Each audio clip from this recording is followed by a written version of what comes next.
Good morning, everyone. That's why.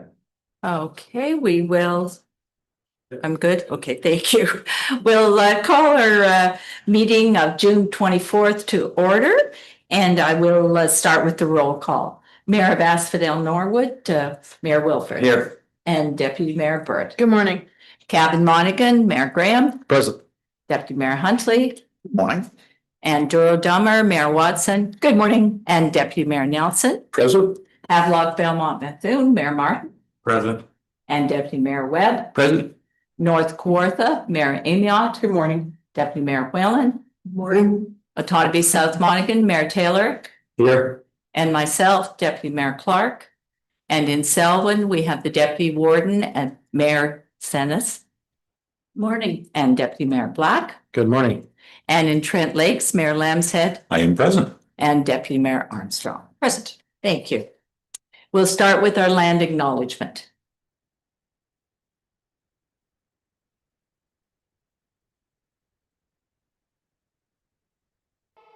With deep respect, we acknowledge the lands and interconnected waterways that bind us together, the foundation for all life. These lands serve as a keeper of history and stories and are a source of inspiration.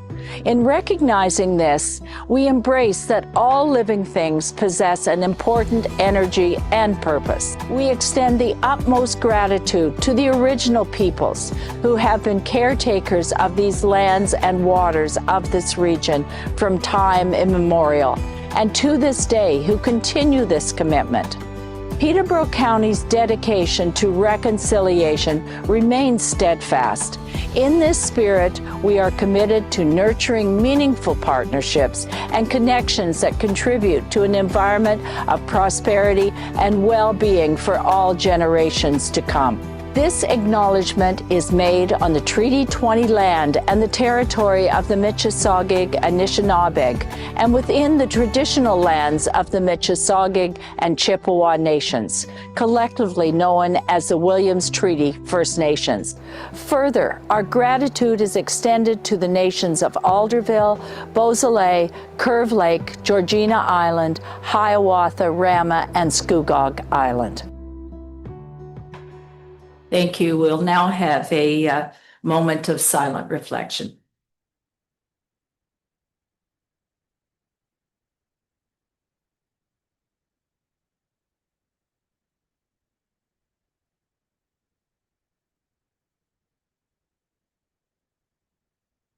Thank you.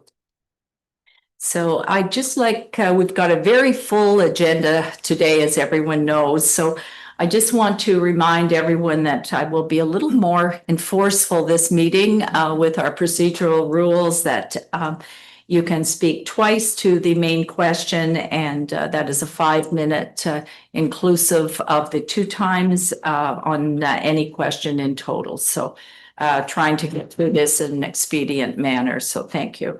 I'd also like to welcome our many paramedics here and thank them for their service as a past RN for 28 years. I certainly appreciate your dedication and thank you for everything you do. So welcome.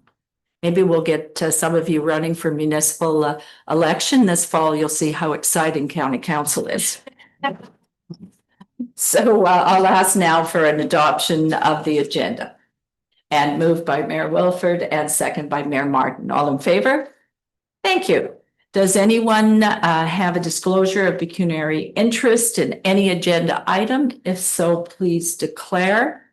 And I see none. Great to see everyone here. Oh, I'm sorry, Councillor. One thing, closed session. Okay, Yeah. thank you. At that time, you can I will declare mention the that, yeah. nature. Okay, Yeah. thank you kindly.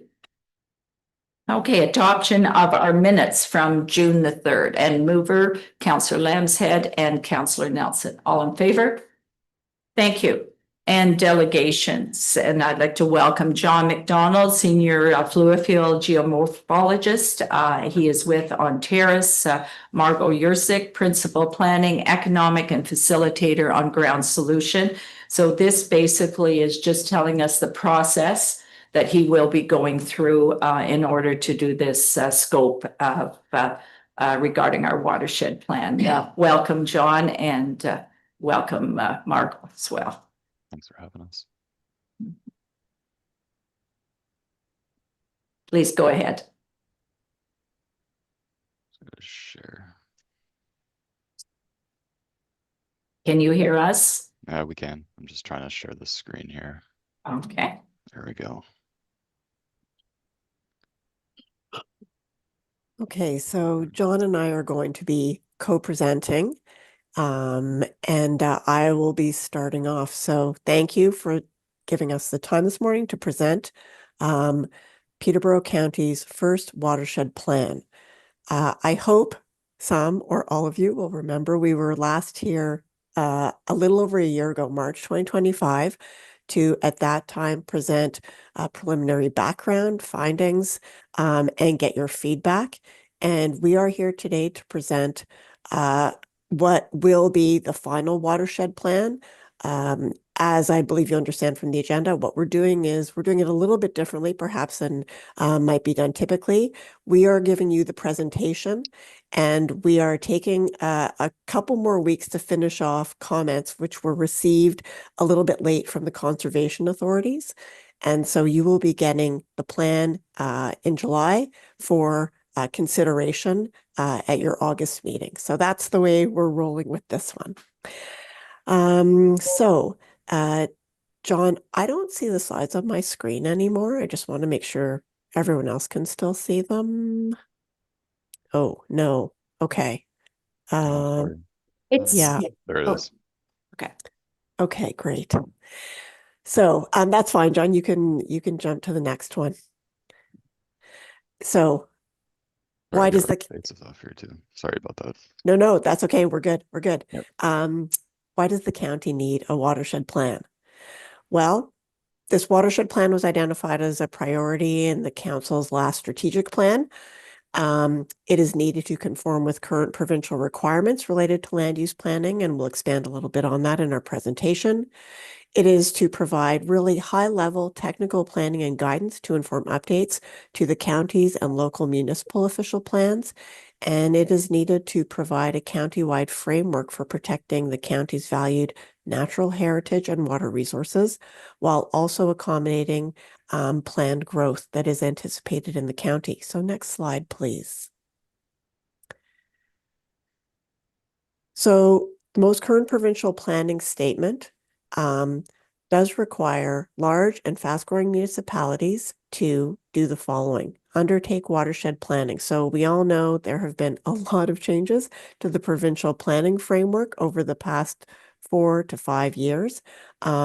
This is a component that was in previous planning guidance and has remained and has perhaps been even strengthened a little bit with the current PPS, and is informed by the available guidance. So municipalities need to collaborate with their local conservation. Here it says conservation authorities. I think everyone here knows that soon, within the year, it will be one conservation authority for the county, which hopefully will be an opportunity maybe to streamline and facilitate some of the information sharing and coordination. Municipalities also need to undertake planning in accordance with the applicable policies related to natural heritage systems and water resource systems, as well as natural hazards.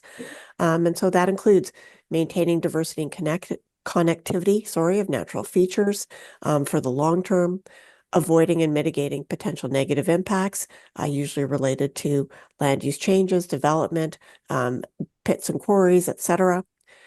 Identifying both the water resource system and the natural heritage system, and maintaining linkages and functions between them, and protecting both drinking water supplies and vulnerable surface and groundwater resources, as well as ensuring efficient and sustainable land use planning. So no small task. Before we jump to the next slide, I just want to highlight, sorry, John, I'm going to make you go back just for a sec. Thanks. This map. So we are not, we're going to try and be short. There's so much. The watershed plans, when you see them, and a heads up, if you are planning on reading them cover to cover, give yourself some time. There's over 400 pages of material, so there's a lot in there. There has been a lot consolidated with these watershed plans. And so we're not going to get into the biophysical characteristics of the various watersheds and sub-watersheds, et cetera. We just don't have time for that.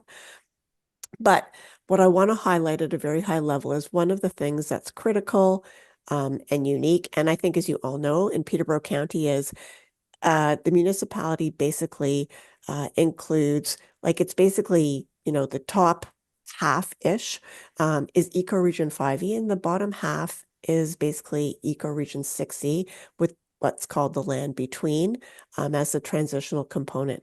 These ecoregions are very different, both biologically and from a land use perspective. I mean, I know these are generalizations, but Ecoregion 5E, it's on the shield. It's much more forested than 6E, mainly cottage country, cottage types of land use pressures, and lakes and rivers in abundance, as well as many habitats for, uncommon and rare plants and wildlife, old growth forests, etc. There is some of that in Ecoregion 6E as well. I mean, the county is blessed with a lot of natural heritage and water resources, but there are more pressures in Ecoregion 6E. There's more agriculture, more intensive agriculture, and there's more land use pressures related to development, as you all know. So that was a really critical consideration for us moving forward. And it's also reflected in the PPS on this slide, right? So the provincial planning statement actually does have some same policies that apply to both 5E and 6E, but also has some differences that we needed to consider through our work. Okay, next slide, John. So in terms of the anticipated growth, again, this is not news to any of you, I don't think, but an important consideration for us was looking at, first of all, and considering and understanding that growth is anticipated in Ecoregion 6E in terms of both population and employment base. The HEMSN 2022 growth study recommended focusing that growth within the existing urban settlement areas. They're already serviced. And so again, that's Lakefield, Millbrook, Norwood, and Havelock. And the work in this watershed plan recognizes that recommendation and again, builds on it and tries to provide guidance around how to move forward to advance planning so that it can be sustainable and protect water and natural resources in those areas. But I would be remiss not to mention, and this came up in our council meeting draft back in March. It has come up when we engage with the community and with First Nations. There is also concern in the community, and I think among many of the councillors, about also the growth pressures in Ecoregion 5E. So what we call the increasing and ongoing diffuse pressures around lakes and lakeshores to develop. And so it was a very important part of this project to also include guidance that speaks to that. Next slide, please, John. So we're going to spend a few slides here, just giving you highlights of the watershed plan phasing and engagement. The project was launched back in November 2024, so we've been working on it for about a year and a half. The first phase was pulling together all the background and findings, and there was a lot of data to consider. What we did is we synthesized that into a background report, and again, that's what was the sort of highlights of that were presented to you in March. And we have been working throughout this project with the Technical Advisory Committee, and I'll speak to that in another slide in more detail, who is represented on that committee. We presented to yourselves in March. We came back to the TAC to present background findings to them, and we also did outreach with the Williams Treaty First Nations were contacted, and as well as a long list of local agencies and organizations. And again, I have a slide that provides an overview of that as well. So that was the draft. Then, sorry, John. As part of the phase 2-3 engagement, we spent, after the phase 1, we spent a fair bit of time assessing, synthesizing, developing maps, considering the phase 1 engagement, and pulling it together into a draft characterization report, as well as a separate report. So there's 2 volumes. The first one focuses on characterization. John will be speaking to those. The second one focuses on planning and management recommendations. And then we updated the project webpage, came back again to the TAC, as well as First Nations, local agencies to present our draft materials. We have received, again, a fair bit of feedback, which is summarized in an engagement summary. And then project finalization, which is where we're at today. So last week we met with the TAC again to update them on where we're at with the finalization and discuss some of their final comments on the draft materials. And here we are presenting to you. Okay, next slide, please, John. So I wanted to touch on why this watershed plan is called an equivalent. The key reasons are that this was really a high-level synthesis and assessment of technical information based on desktop resources. So one of the questions that has been asked is, are you doing any field work? Are you doing any modeling? The answer is no. So what has been done at this stage is we have pulled together as part of this project, again, with input from many others, all of the available information and synthesized it and presented it. And what is part of next steps is taking some of that, building on it, and refining it with field work and modeling and more site-specific review. So this work, as I've mentioned, has been informed by municipal staff, local First Nations, agencies, community members. Most recently, the Conservation Authority comments, and we appreciate that they actually took the time to gather all of their comments and consolidate them, which is probably part of the reason why they were late, because that did take a fair bit of time. But it has really helped to improve the watershed plan in terms of making it more reflecting the local considerations, both from a technical perspective and a land use perspective. We also focused on the higher level. So we call them tertiary watershed scales and quaternary, and that's what you see here in this map. So the tertiary are the different colors, like the dark blue, the lighter blue, the purplish. Those reflect the tertiary watersheds. And then the dark lines that separate those are the quaternary watershed scales. But you can see those are still pretty large areas, right? And so what needs to be done as part of next steps is really doing analysis at more of a quaternary, I don't like that word, watershed scale. You can see in this map, so across the county, there are 5 tertiary watersheds. Some of them don't touch very much in the county. Some of them do quite a bit. You can see the, Kawartha Lakes in the middle in the blue, very large. And then there's also 26 quaternary watersheds. Okay, next slide, please, John. So the TAC. The TAC included the 2 local First Nations that have reserves within the county. All of the local area municipalities were represented with planners and or other staff as appropriate. All of the local conservation authorities were represented, which again, as I mentioned, in a year's time will all become one under the Eastern Lake Ontario Regional Conservation Authority. The city of Peterborough participated, and obviously the county. Next slide, please. We reached out to well over 40 different lake and cottage associations, utilities, other local organizations, as well as other governmental agencies and institutions. So, for example, Lakelands Public Health, Trent Severn Waterway, which again, Parks Canada plays a very large role in the county with respect to water resources in any case, local university and college. And so you can see here, we reached out to a long list. This list is only showing those organizations that actually attended at least one of our engagement sessions. So from our perspective, for this kind of high-level study, this was a very high level of engagement, and we were happy to have it, and we received some really good feedback that has helped inform the plan. Next slide, please. So as I mentioned, so there is a phase 1 engagement summary that's already posted and available. The phase 2 engagement summary is still being finalized, but will be shared with you. That provides more detail. This is just one slide to show very high level selected examples of feedback.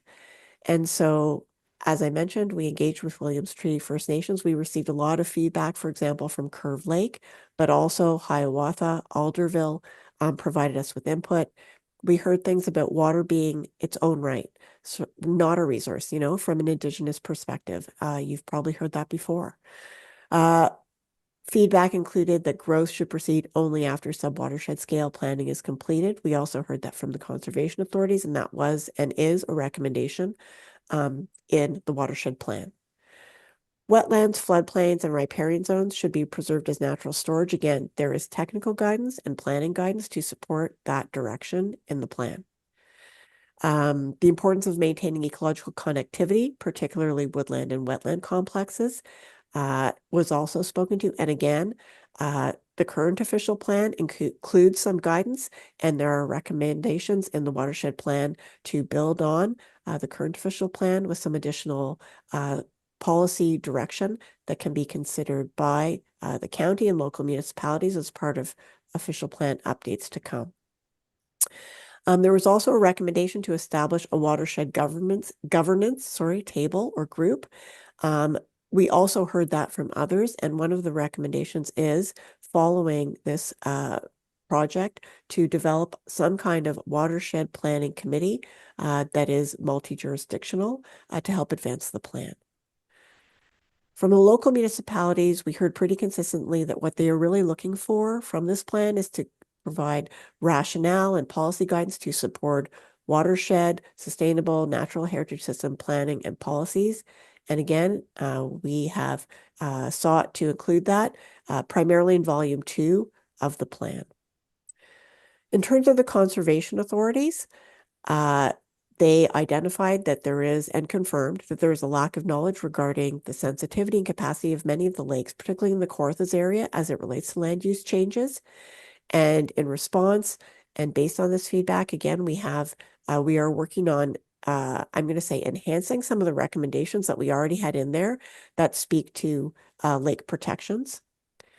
There was also a suggestion to re-engage with the Kawarthas naturally connected partners that were previously engaged back in 2012, 2013 to help advance the county's natural heritage system mapping going forward.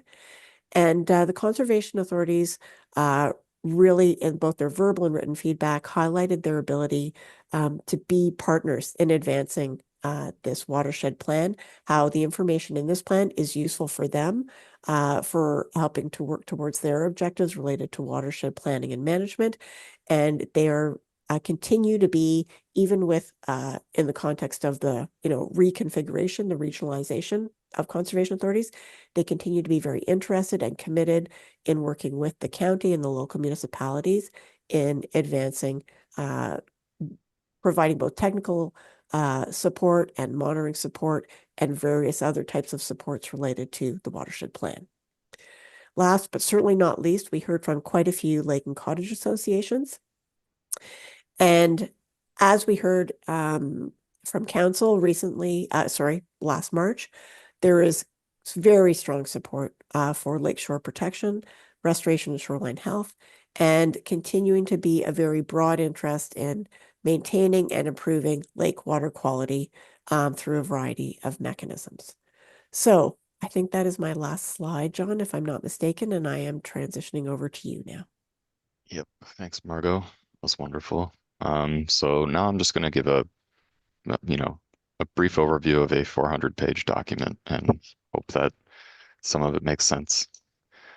So as Margot described, there are two main volumes to the report, the characterization, which we focused at the tertiary watershed scale, so the larger ones that kind of align with some of the conservation authorities as they exist.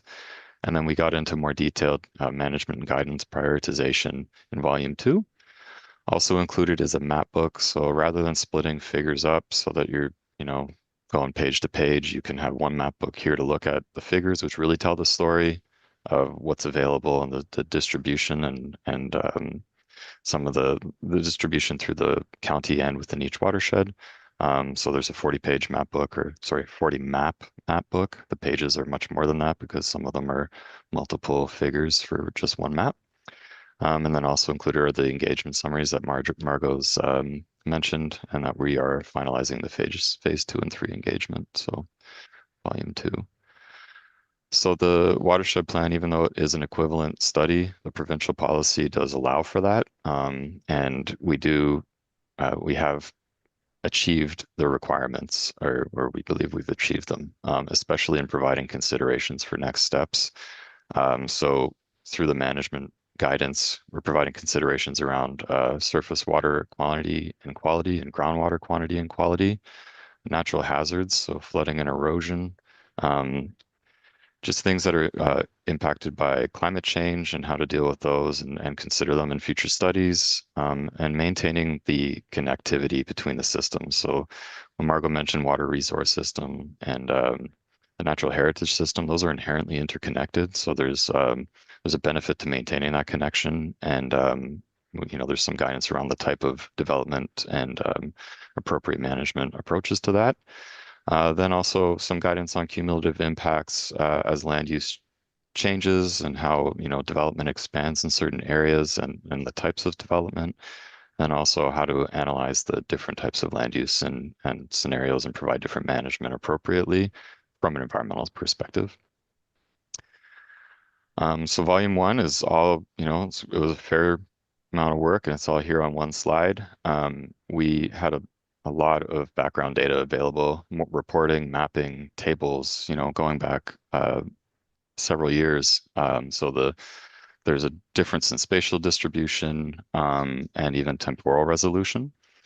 We're looking at summaries of climate and topography and soils data. The map on the right shows soil classes in terms of drainage. So thinking of stuff like groundwater recharge there. Refining drainage areas and sort of trying to consolidate them between the various data sources. So conservation authorities, M&R, water monitoring, ground and surface water monitoring. It's spread throughout the county, but it's not sort of evenly distributed. Natural hazards, we're somewhat limited, mostly flood hazard mapping and a little bit of slope mapping from Kawarthas. And then aquatic and terrestrial features and areas, and these make up a major component of the surface water network with watercourses and lakes, but then also natural heritage system in terms of habitat, wetlands, whether they're provincially significant or not, or unevaluated, woodlands, areas of natural and scientific interest, so earth science and natural sciences, and wildlife habitat and some species at risk. So that's all been mapped and discussed and identified for tertiary and quaternary watersheds. Moving into volume 2, it was getting back, looking at the data we have and evaluating it against, okay, well, where do we need to start prioritizing some work, whether it's prioritization around certain developments or just throughout the county on some of the gaps that were identified in volume 1. So looking for guidance to identify, we provided guidance to identify components of the natural heritage and water resource system. They're available. They haven't been necessarily consolidated to say, here's your system, because that's actually a fairly detailed study to pull that together. And then providing the guidance that I just discussed on the key considerations around water quality, quantity, climate change, natural hazards, and other protections, cumulative impacts. And then moving forward into next steps, well, how do we scope these more detailed studies? So Margot showed an overview of the quaternary watersheds within these tertiary watersheds. Well, those are also pretty big. So, studies can focus on either a quaternary watershed or even a finer catchment. But then cumulative impacts between development and those catchments does need to be understood, upstream, downstream, things like that. Monitoring, it's there. It could be a little better distributed across the whole county. And same with, there's also gaps in the timelines for monitoring as well. So trying to, understand how things are existing now prior to development is incredibly important. We also provided guidance for amendments and updates to the official plan based on this environmental perspective through the watershed equivalent. And then a major component at the end of the volume to wrap it up is really this idea of, and this important idea of collaboration. It's a big area. There's a lot of communities involved and agencies, professionals, landowners, and it's really important that there's collaboration to help ensure that the types of studies and gap filling that needs to be done can be done. Through phase volume 2, I gotta get used to saying that still, a vision statement was developed. So Peterborough County's watersheds, they span, the Great Lakes, St. Lawrence Lowlands, and the Canadian Shield, the two ecoregions that Margot identified. Sorry, I just have an alarm going off for no reason. And these are the ecological and cultural foundations of the region. In partnership with the Williams Treaties First Nations, local municipalities, agencies, and community members and groups, the county envisions a climate resilient watershed where forests, wetlands, aquifers, shorelines are included in parts of healthy natural systems, that growth respects hydrological and ecological functions of these systems and their connections. Groundwater, surface water are managed at their sources, so trying to maintain that for the community, and that there's a collaboration and stewardship to promote the clean and abundant water. So lots of water in Peterborough County, and it's important that everybody works together to maintain the health of that.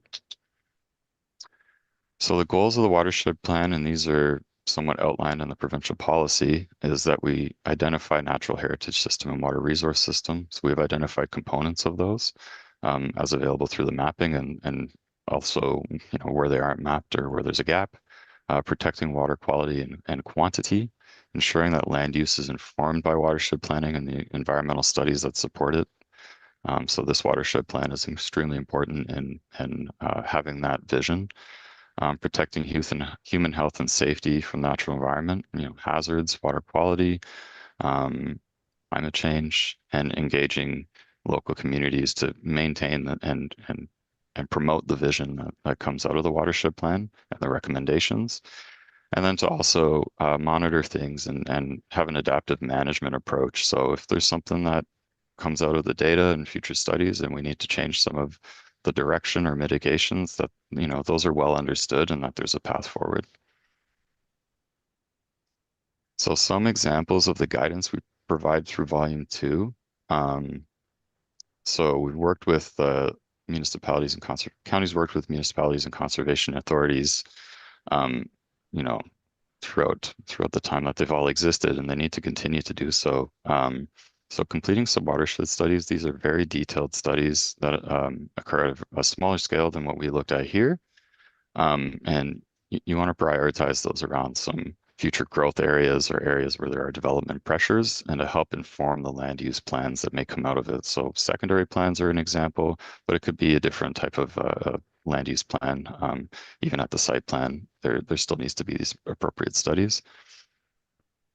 To clearly define the water resource system and natural heritage system in official plans, so the components and the mapping of it, and provide that as publicly available, so that those are identified as initial constraints. Those tend to be refined a little bit through sub-watershed studies.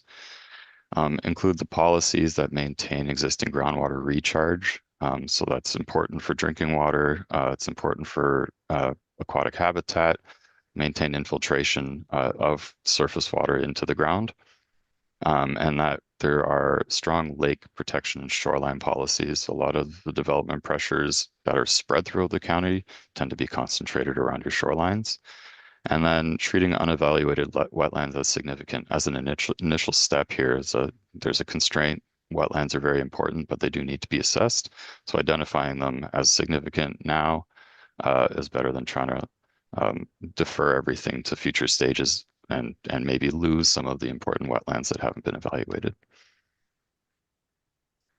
Just to continue on, considering different approaches for these environmental studies and protections and management between ecoregions 5E and 6E, particularly around the different development pressures on existing land use types.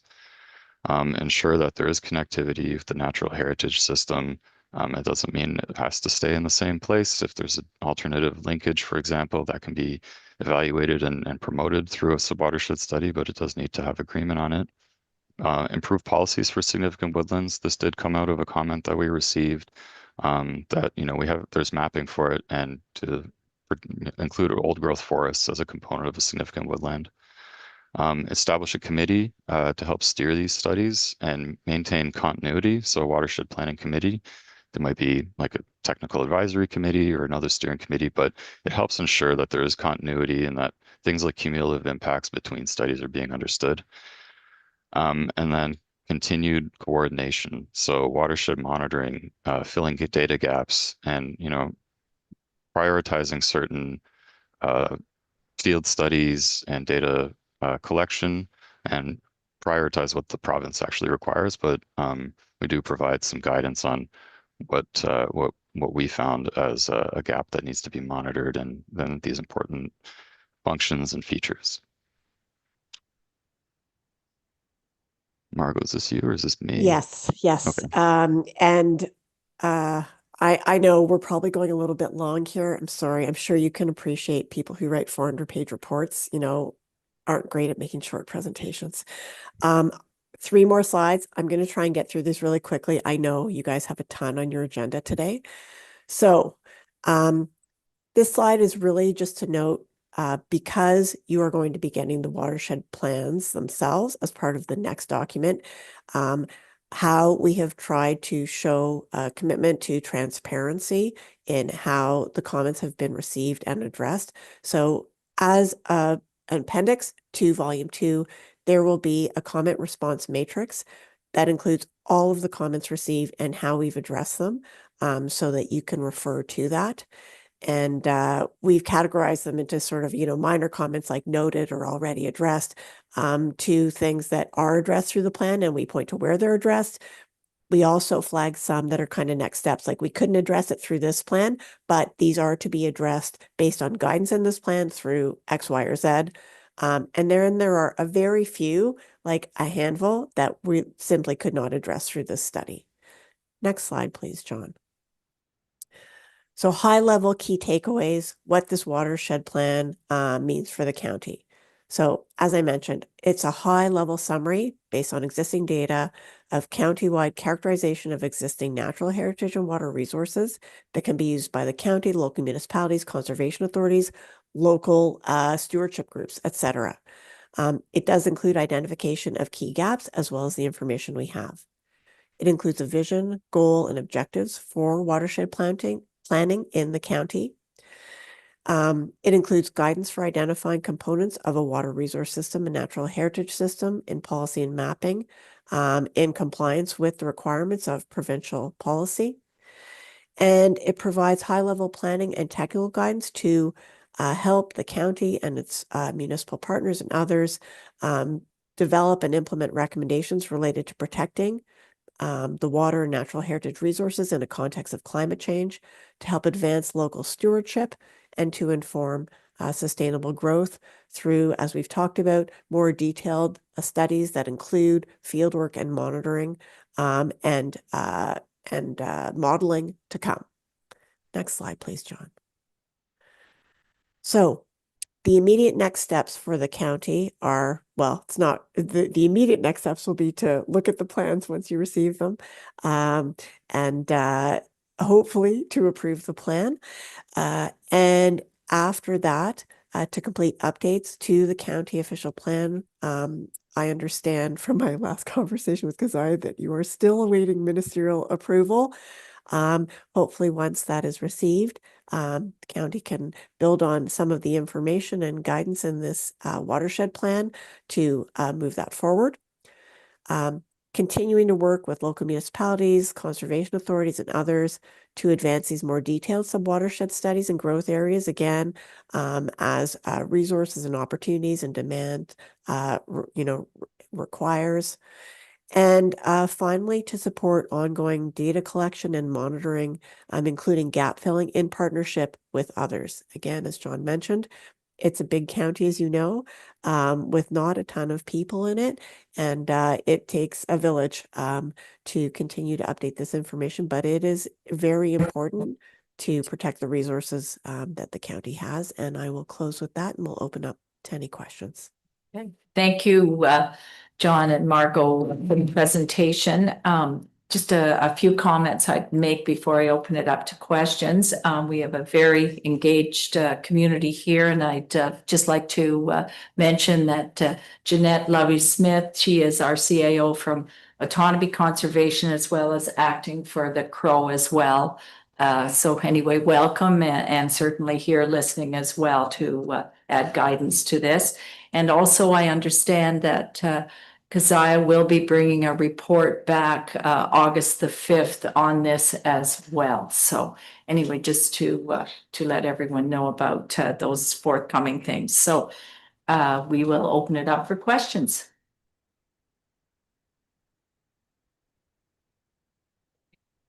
Yes, Councillor Grant. Thank you, and through you, Warden. Thanks for the presentation. I think the Township of Catamount has been really advocating for a higher level watershed plan of the county for many years, so we're really happy to see it come to fruition. And obviously have it inform, you know, a lot of the growth that's occurring in our municipality and throughout the county as well.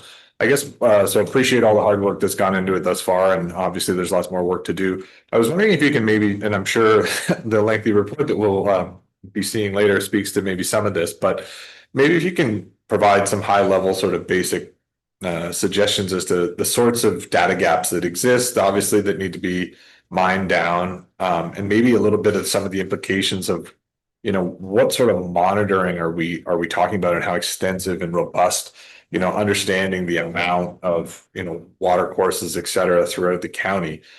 You know, that can, it seems like a daunting task in a vacuum, and I'm sure it is a daunting task in reality, but maybe if you can provide any sort of, you know, sort of next level understanding as to what that looks like and what each of the municipalities can be expecting. And I guess my last question would be, you allude to in the presentation some references about provincial mandates or provincial involvements in pursuing these sorts of plans. Outside of the planning statement, I haven't heard much in the way of provincial, you know, efforts in the space. So I'm curious if there's anything that maybe we're just not aware of at this point, as, you know, this is sort of the leaping off point for those sub plans and beyond. So if you can provide any clarity on those points, it'd be great. And obviously I don't want to steal the thunder from August, which will be probably loud given the size of the paper. So thank you.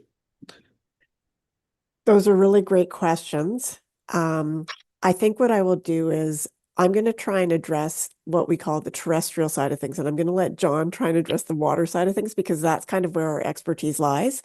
So, okay, that's quite a few questions. So in terms of key data gaps, on the natural heritage side, and I think most of you are aware of this one, one of the key data gaps is taking the data and mapping that's been provided in guidance and actually confirming and mapping a natural heritage system. So that's a big one, and that will need to be done through an OPA process. Again, following ministerial approval of what's, you know, gone up to the province currently.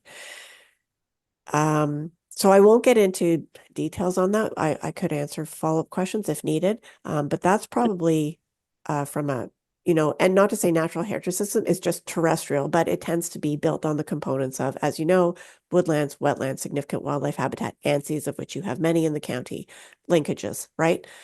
And so that's probably the big one. And the one that, again, we do provide a fair bit of guidance there. In terms of monitoring from a terrestrial perspective, I would say there's probably less high priority needs on the terrestrial side beyond just cover, right? And that is actually fairly easy these days with the remote sensing tools that are available and have become increasingly it's impressive in terms of what you can get from remote sensing, actually. So yes, you do always need to verify when you're doing a, you know, a site plan or a secondary plan on the ground. Is this type of wetland, or what are the boundaries, et cetera? But countywide, you can get a lot of information from just a current analysis of what is there now. Someone sitting at a computer. So for those of you who are familiar with this, we typically recommend an ecological land classification mapping county-wide be done. It does not exist right now. So I would say on the technical side and the terrestrial side, that is the key monitoring gap, I would say. And I can't think of anything else, John. If you can think of anything else on the terrestrial side, I'm overlooking.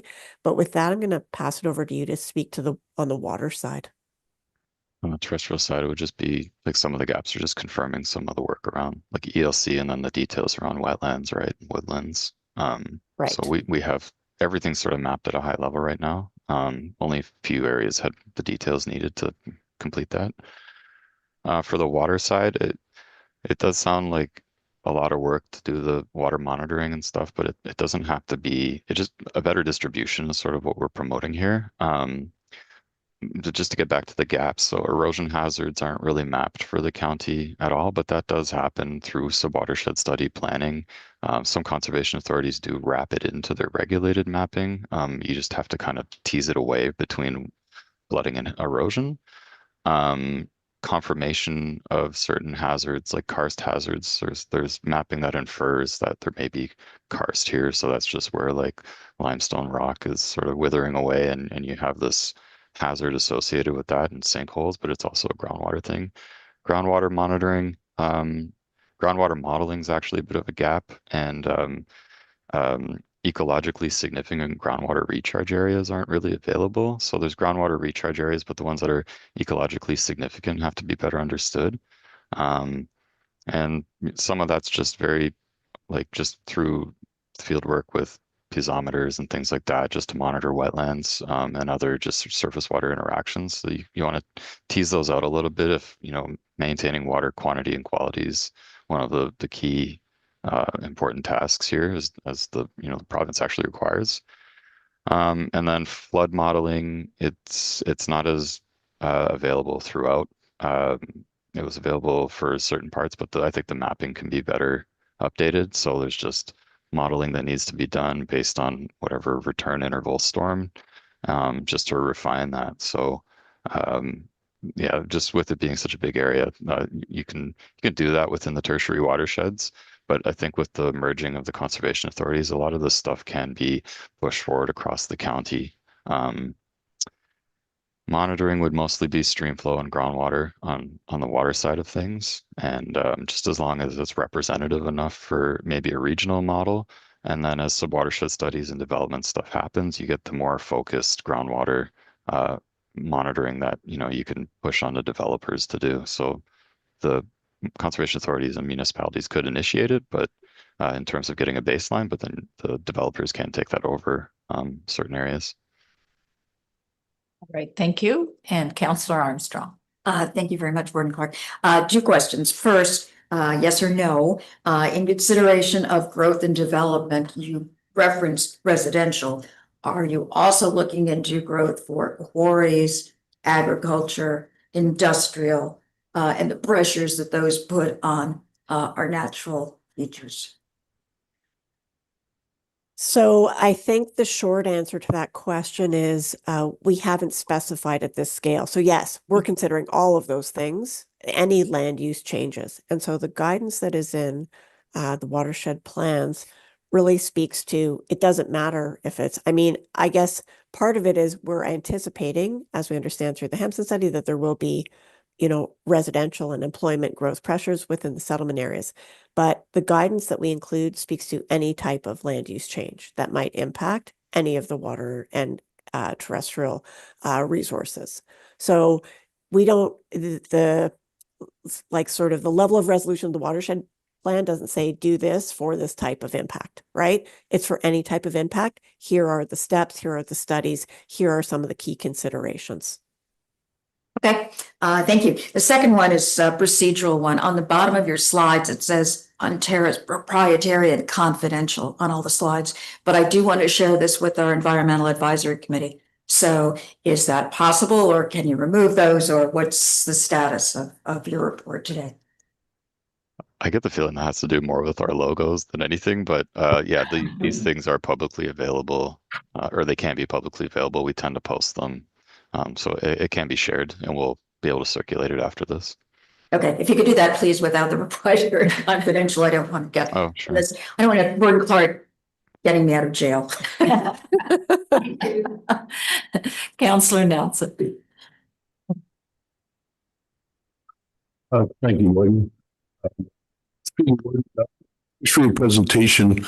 My question is, in your presentation, you said about wetlands and declaring them all significant wetlands. My question around that is, what does that cause for us municipalities when development was to happen? Is there need to be more studies on all this evaluated wetland? Is that, what is the impact that that is going to cause for municipalities? I had an experience with this, and they wanted me to evaluate my whole farm. Unfortunately, that was not going to happen, and unfortunately, I had a bill of probably over $100,000 to evaluate what I wanted to do. So that's my question. What by declaring everything as significant, does that mean studies all have to be done for all of that development? Or what does that mean? Thank you. Okay, I will take a stab at that question. I apologize. For some reason, the audio from your mic, it's a little bit patchy, but I think I got enough of that question to provide a response. If I haven't, let me know. So again, this is a high-level study. We don't really provide specific guidance at what you do at the site level, right? But the principle is that right now in the county, there are, I think as many of you know, a number of provincially significant wetlands that have been identified, mainly in 6E, and then a ton of wetlands that have not been evaluated yet, right? And so what we recommend and what the precautionary approach is to consider them provincially significant. So treat them as protected and, you know, with a buffer until they are evaluated. And so, yes, that does put onus on potentially the municipality and or you know, landowners to undertake those evaluations if they want the mapping to be refined, verified.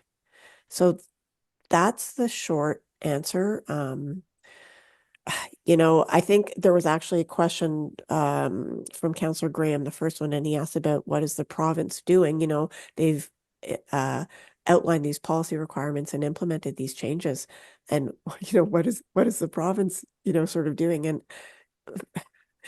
frankly, from my experience, a lot gets downloaded. A lot gets downloaded to the municipalities without the resourcing to go with it. And so this is just another example of that. And anyway, I could go on for a while, but from my perspective, it is problematic.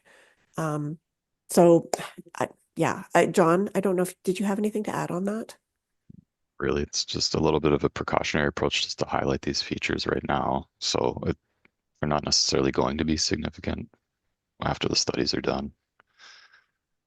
Thank you. And you're preaching to the choir when you speak about downloads. I will go to Councillor Taylor and then Councillor Hunsford. Well, thank you, Warden Clark. Thank you, John and Margaret, for the, I guess we call it the draft of the final presentation of the watershed plan. It's very interesting. There's a lot to it. My concern and question to you is on one of the slides you talk about examples of guidance that can be provided in watershed plans, and the one that I'm most interested in is ensures that there are strong lake and shoreline protection policies. Okay, and that's easily achieved, and it's important to achieve that when the lake is entirely within the county of Peterborough, and most of them are. But there are several examples of lakes along the western border of the county of Peterborough that straddle County Peterborough, and to the west of us, it used to be Victoria County, is now CKL. The best example is that along the southern boundary of County Peterborough is Rice Lake. It's about 22 miles long. The north shore of Rice Lake is primarily within Peterborough County, and the south shore is primarily Northumberland County. It's going to be very difficult for the public to understand and accept policies that may be more restrictive on one side or the other if there's not consistency. So do you have any idea whether other counties around us are adopting similar plans with similar policies? Because I hope that there's some consistency throughout. Oh, another good question. Okay. So, and I actually think we were remiss again in our response to Councillor Graham. Sorry, I should say mayor because you're all mayors. I apologize. Actually, we're all counselors here, so that's fine. Okay. Thank you. Um, uh, so one of the areas that the recent feedback from conservation authorities has really helped us flesh out in a bit more detail is some of the gaps that exist with related to what we know about some of the lakes in terms of their capacities, and how that can be addressed. And one of the recommendations that we are working on drafting is something to at the, within the various, for the local municipalities to kind of prioritize which lakes need study and management plans. So that's sort of, one piece that I want to speak to. The challenge of cross-jurisdictional lakes, all municipalities in Ontario need to adhere to the PPS, right? And so from our perspective, a lot of the guidance, or really all of the guidance included in the watershed plan, is meant to do that. So you would think and hope that everyone would be taking a consistent approach. But having said that, we know that that does not usually happen.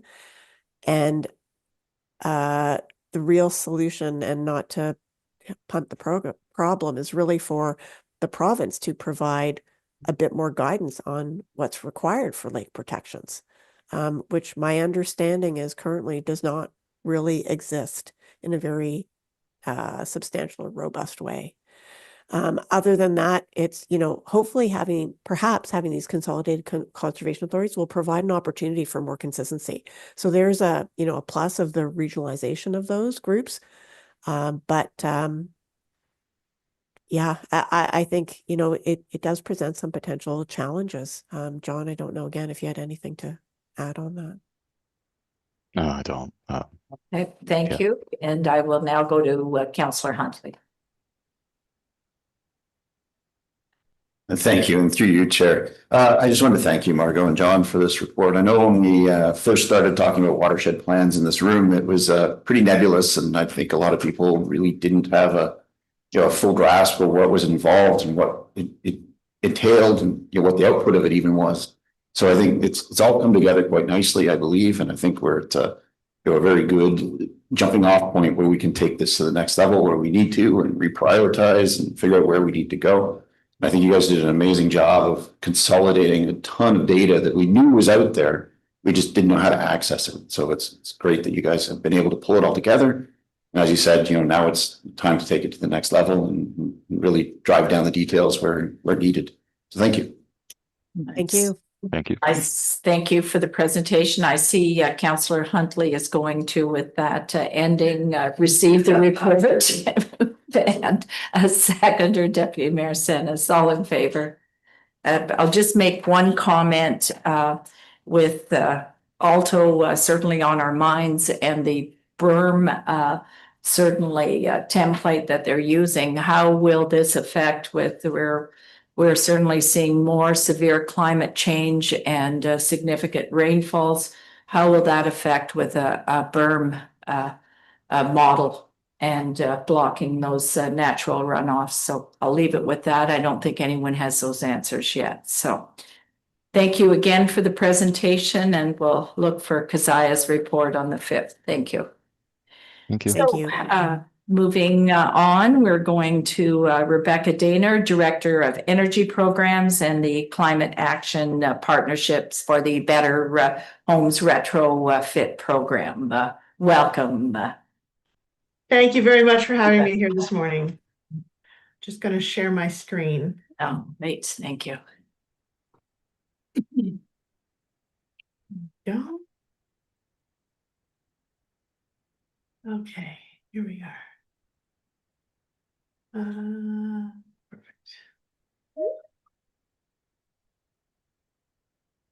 Okay, can everybody see my screen? Yes. Perfect. Okay.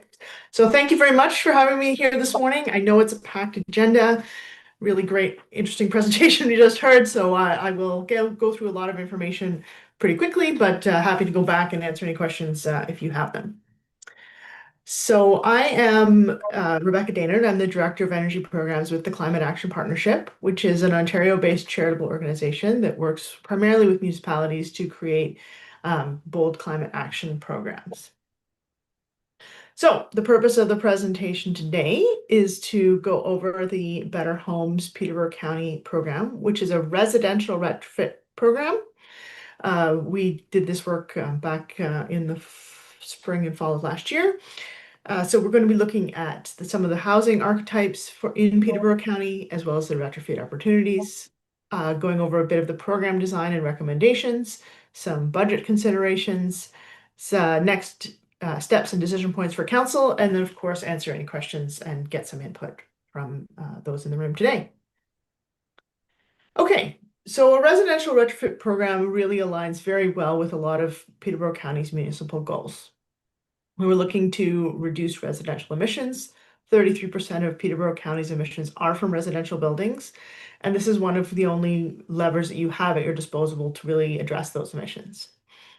Energy poverty. 33% of Peterborough County homes have high energy costs. We're also looking for adaptations to make homes more resilient to extreme heat, severe storms, and flooding. We're hoping to promote aging in place to make comfortable and safe homes for seniors. Heritage preservation, keeping good older homes in good condition and operating efficiently, and also economic growth and diversification, stimulating local spending and job creation. So what kind of retrofits, what does retrofits mean? What are we looking at here? So the type is a little small here, but any sorts of things that help make a home energy efficient. So everything from attic, basement, windows, walls, insulation, helping that building envelope be more contained. Heating, ventilation, cooling systems, so air source heat pumps, more efficient water heaters and whatnot. Lighting, you can have electrical upgrades that you might need to go accompany that. And we're also then looking at solar panels and batteries to create that renewable energy on-site creation. So lots of different options for what you can do. So some of the benefits of a program that would be operated by the municipality is that it would be stable and predictable for your residents. It can offer consistent funding and eligibility over time. As you've seen, like a lot of the provincial or federal programs, they come and they go and the requirements change. So it's really hard for the average person to keep track of what's what. They can also be locally adaptable, so customized to meet the needs of Peterborough County residents. It can offer a comprehensive support, so really guiding people through all of the available programs, not only the municipal program, but the other available ones as well. It can provide upfront financing and low-income support, which reduces barriers to participation. The loans are property linked, so the financing is tied to the property and not the individual, which creates it makes it a lot easier for people to get into it. Skilled workforce development, so pairing this with some training for contractors and local job creation, so training not only about the program, but also about sort of green building techniques. It's also a proven model, so 24 municipalities in Ontario are already operating or developing programs, including a few quite locally. Okay, so I'm going to just dive in now a little bit to the archetyping work we did, looking at the residential building stock. So we looked at roughly 31,000 single detached homes that emit 105 tons of CO2 annually. 160 million is spent on energy costs in Peterborough County. And as you can see from the table below, you're well above the provincial average, both in energy consumption and in energy costs. I'm going to look, so this table has a summary kind of all the archetypes we looked at. I know that's a lot of numbers, and I'm going to just call out a few of them. First, on just looking at the averages there, the Peterborough County homes are on average smaller than an average Ontario home, but they are higher in energy consumption, energy intensity, greenhouse gas, and energy costs. So you're getting sort of less for more. Also, just looking at some of those archetypes, the most common house in Peterborough County is a small post-war, so sort of 1946 to 77. Those eras are based on when building codes change, so that's why we use those dates for the cutoff years. So those 12,000 homes, while they're small, so they don't actually use that much energy, they are highly energy intensive. So they're using way more energy than they should for their size. So there's a huge opportunity there with those houses. The other opportunity I'd call out would be older homes. So anything built before 1946 uses 66% more energy, emits more than double the greenhouse gas, and costs $1,650 more in annual energy bills than the average home in Peterborough County. And that's not even the Ontario average, that's just your average Peterborough County home. So those ones are a really big piece of the puzzle. And if you look at that blue chunk of the pie and the orange chunk of the pie, those are those before 1946 homes and the small post-war homes. Those are, if we could tackle those, we'd be well on our way to reducing those emissions. Energy poverty. So here's a map. As you're probably familiar with the outline of the county, it doesn't actually show it, but you've got most of the county there on the screen. And the darker colors represent high energy poverty. So you can see that you've got lots of rural areas that are experiencing high levels of energy poverty. And this is really tied to the prevalence of oil, propane, and electricity as your primary heating source. So only about 23% of the county is using natural gas. About 50% is on that oil and propane, which is not only really expensive, it's also really polluting. So that's a huge opportunity there to tackle those oil and propane homes, help people reduce costs and their emissions at the same time. Okay, so how would a program work? This is a recommended model that we've used throughout the province. So it's called an LIC or a PACE program. LIC is local improvement charge and PACE is property assessed clean energy. So the homeowner applies to participate in the program. The application is then screened to ensure that the person, the property, and the planned retrofits all qualify for the criteria that we've set as a municipality. Then Peterborough County provides a low interest loan to allow the homeowner to undertake the retrofits that they need. And this is recoverable debt for the municipality because they will pay you back. There's a pre and post energy assessment to confirm that the savings have been achieved. And then the homeowner repays their loan through their property taxes, and the loan remains attached to the property and not the person. So if they move or sell their home, that loan stays with that property. So just a few components of a program that you need to be successful. Obviously, we need the capital to finance the retrofits. So this is the money that you're going to be loaning out to the homeowners. There's a bit of program administration and setup, all the time sort of evaluate the applications, develop the application process, figure all that out. There's energy coaching and program support. So that's helping people through the retrofit process, design their retrofits, take advantage of all the programs that are available, make the best choices for their home. Homeowner incentives. This can really help with uptake if there's a possibility to help out low-income owners or it's people who are doing deep retrofits with a little cash incentive to get them going. Program communications and promotions. Obviously, people need to know about the program in order to understand what it is and want to participate. Contractor engagement can be really important. You're probably the first person a homeowner calls when they're thinking about doing something with their house. So if they have an understanding of the program, that can really help. And then, of course, program monitoring and evaluation, making sure that we're achieving the goals that we all want to achieve. Okay, so the third-party administration benefits. So many municipalities choose to outsource some of the administration to a third party. Climate Action Partnership does this currently for 5 different municipalities across Ontario. And some of the benefits that these municipalities experience are reduced cost and administrative burden, because we can do economies of scale operating these programs in several municipalities. We can also help streamline procurement for energy coaching and other services so that we kind of get those people all sort of under our purview. Efficiencies of scale and best practices. We know sort of what works for a lot of communities and can replicate that in Peterborough County. There's effective program promotions and communications. We've done a lot of message testing. We know what works and drives program uptake. Improve customer relations and experience. We can have people sort of whose job it is to answer the phones and respond to emails and get people sorted out where they need to go. We've done some contract engagement and delivery and training, getting the contractors on board, as well as that consistent monitoring and evaluation methodology. So we've developed. A little bit of the local context. So as I was saying, some of these programs are operating in within the county or in the neighboring regions. So Better Homes Selwyn, they've applied for FCM capital funding. We are the program administrator for that program, and they're using GreenUp as their retrofit coach. The plan is 150 homes over 4 years, potentially launching in Q1, Q2 of 2027. Better Homes Peterborough, the city, is up and running. It's currently funded by FCM. It launched in April 2025. It has the LIC as well as Kawartha Credit Union loans, and they're using GreenUp and Environment Center as retrofit coaches.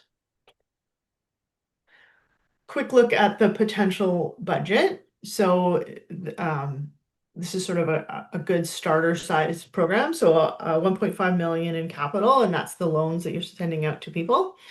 Then you have about 60K of setup. That's getting all of the systems up and running. And then the other percentage really depends on the size of the program. So that's the retrofit coaching, the program administration, basically processing applications all the way from application to the final loan being finalized, homeowner incentives, as well as communication.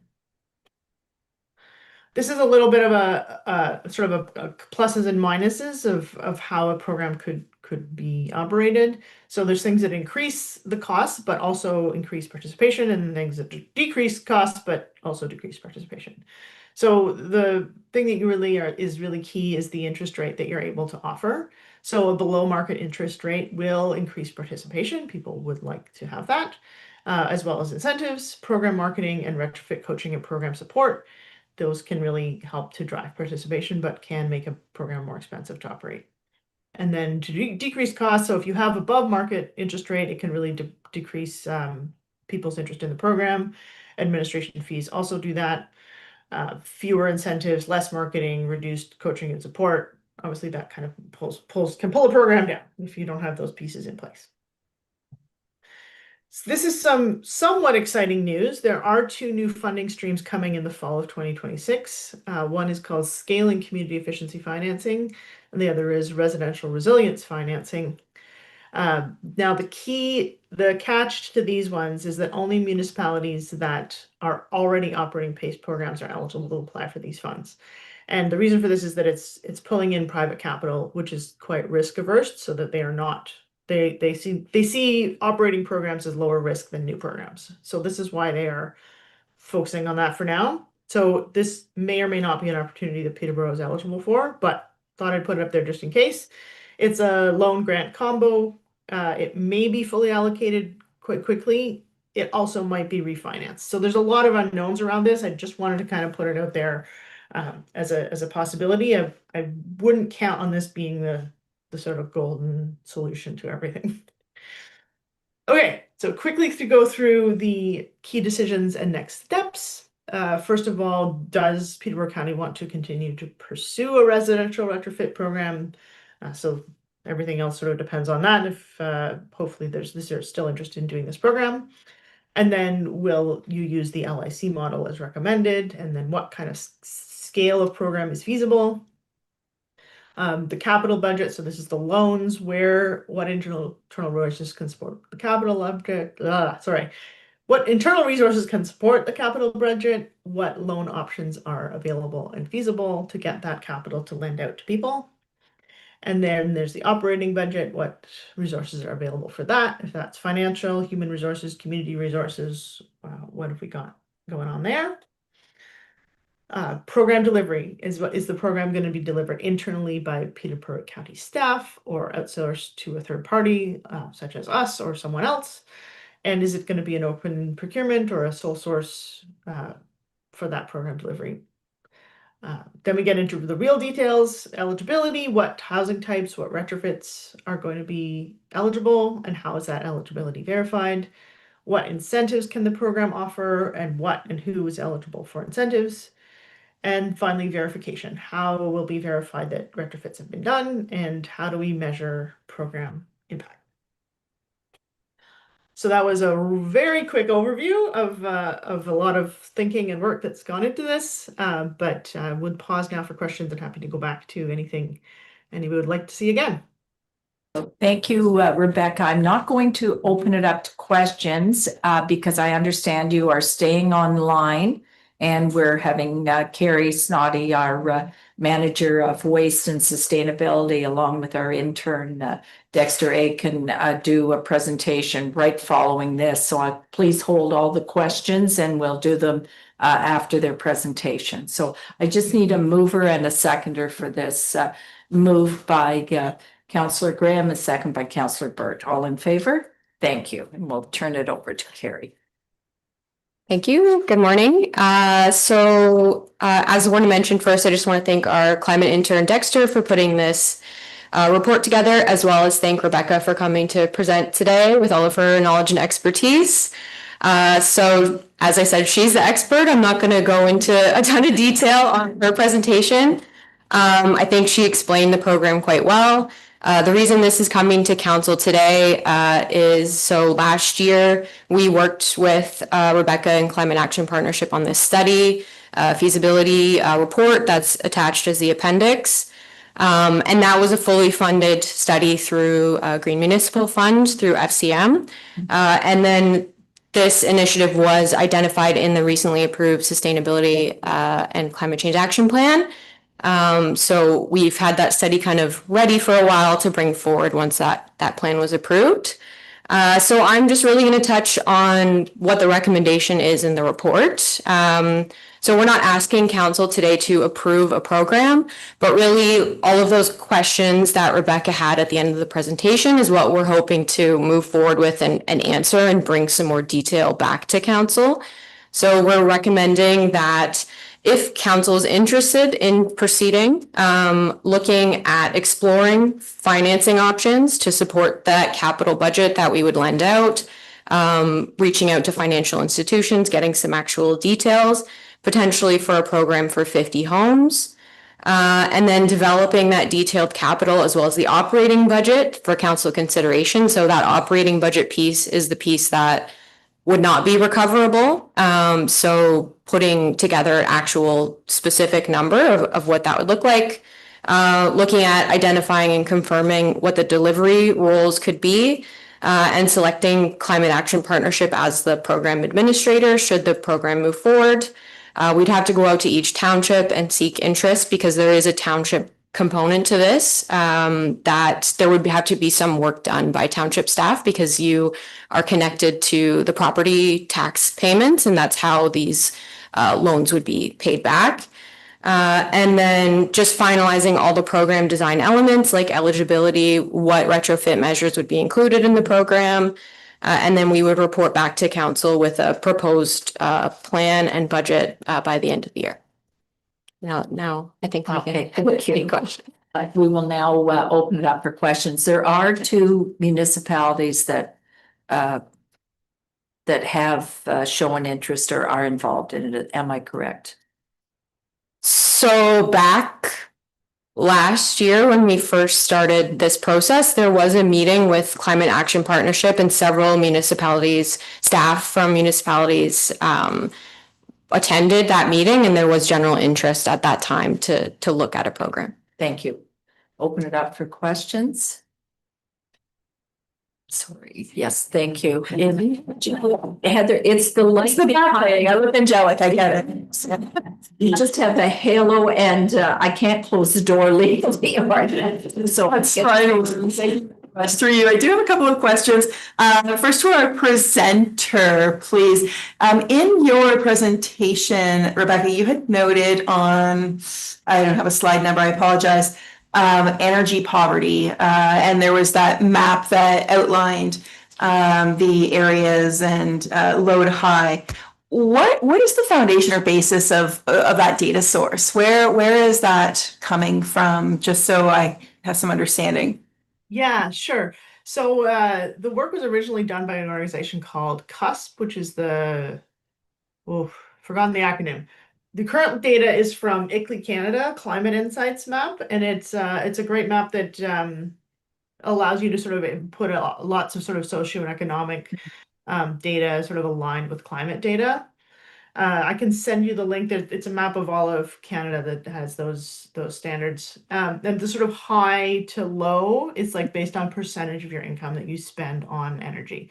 So very high, like the highest category is more than 15%, and then the next category is more than 8%, and then it's more than 6 or 3. The Canada average is 3% of your income on your energy. So if you're anything sort of over that, you're above the average, which is sort of, I think that's the level 2 poverty, but I can double check exactly what percentages they're looking at there. Okay, thank you for that clarification. So then just to follow up on that, Carrie, one of the questions that it seems that you want to explore further, or should council move forward, is eligibility criteria. One of the challenges that I have is oftentimes we see these programs are for homeowners, rightfully so, but we have low-income tenants who are living in these homes, and they're often responsible for the energy costs. It's not bundled in their rent costs. So I'm wondering what, as you start to explore this, what other models exist for helping to address the energy poverty numbers that you have here, which I don't necessarily like the sourcing of it on the surface, but how do we mitigate that? Because I think those are the people who would benefit most greatly from a program such as this. So how are you suggesting we mitigate that? Through you, I may actually defer this one to Rebecca as well, because she's implemented many other programs in other municipalities on how that has potentially been addressed. Sure, I can address that. Yeah, so the program is, because it's tied to property tax, the owner has to be involved, the owner of the property. That being said, it absolutely can apply to rental properties. We do make it open to landlords to apply and get the financing. We also include in the property owner agreement that they cannot raise the rents. So this is to avoid sort of a rent eviction problem. We don't want people upgrading the energy performance of their house and then, booting out their tenants and raising the rent. So that's how that's addressed by this program. Okay, I'll reserve further questions. I'll hear some other comments around this. Thank you. Okay, I have Councillor Huntley, Councillor Black, and then Councillor Gray. And Councillor Martin, maybe not in that order, which might not go ahead, Councillor. Thank you, Chair, and I appreciate the presentation and everything. It has the flavor of like a CPI, except on a residential basis, which is really help a community out, and I like that concept. I guess my question is more around the mechanics of like the 50 houses, right? And is the concept, once you do 50, you're done, or you need the payback from the 50 before you go to the 51st or the 52nd, or like how mechanically does 50 fit? Like, help me out with that one, please.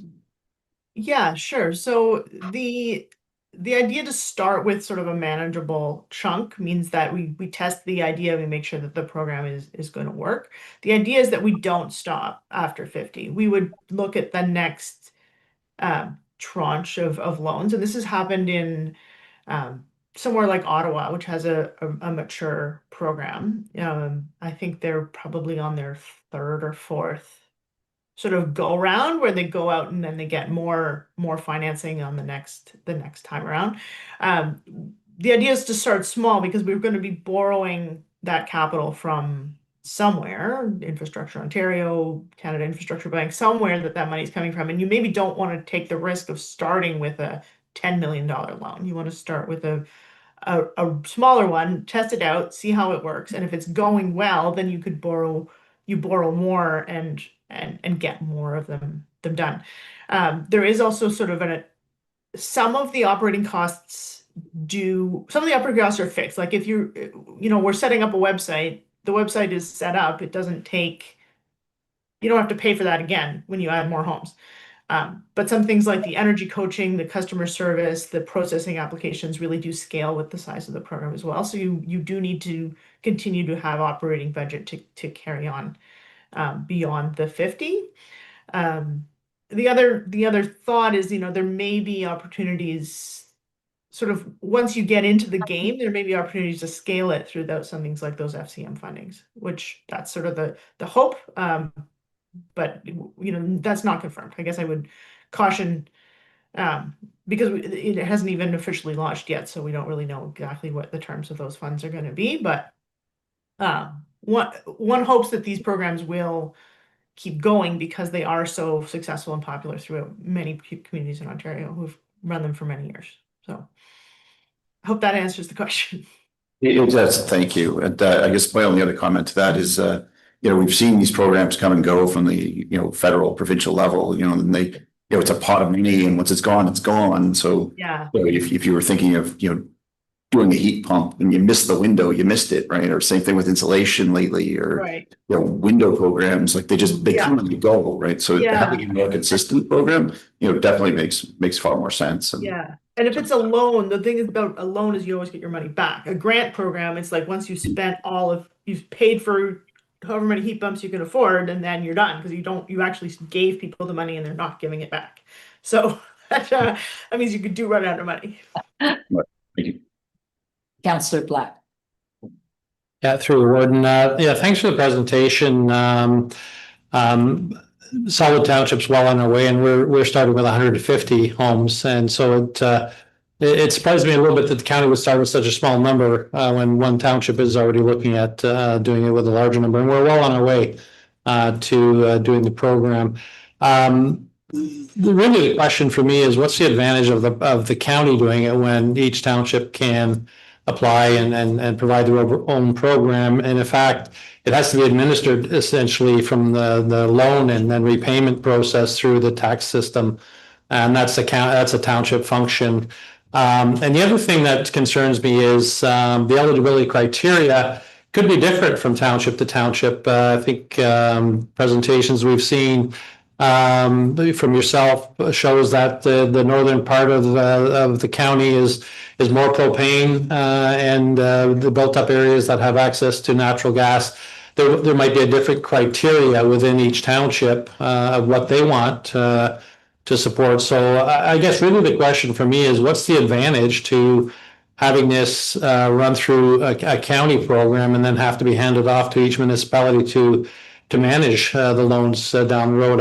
It just seems to be an extra step in my mind.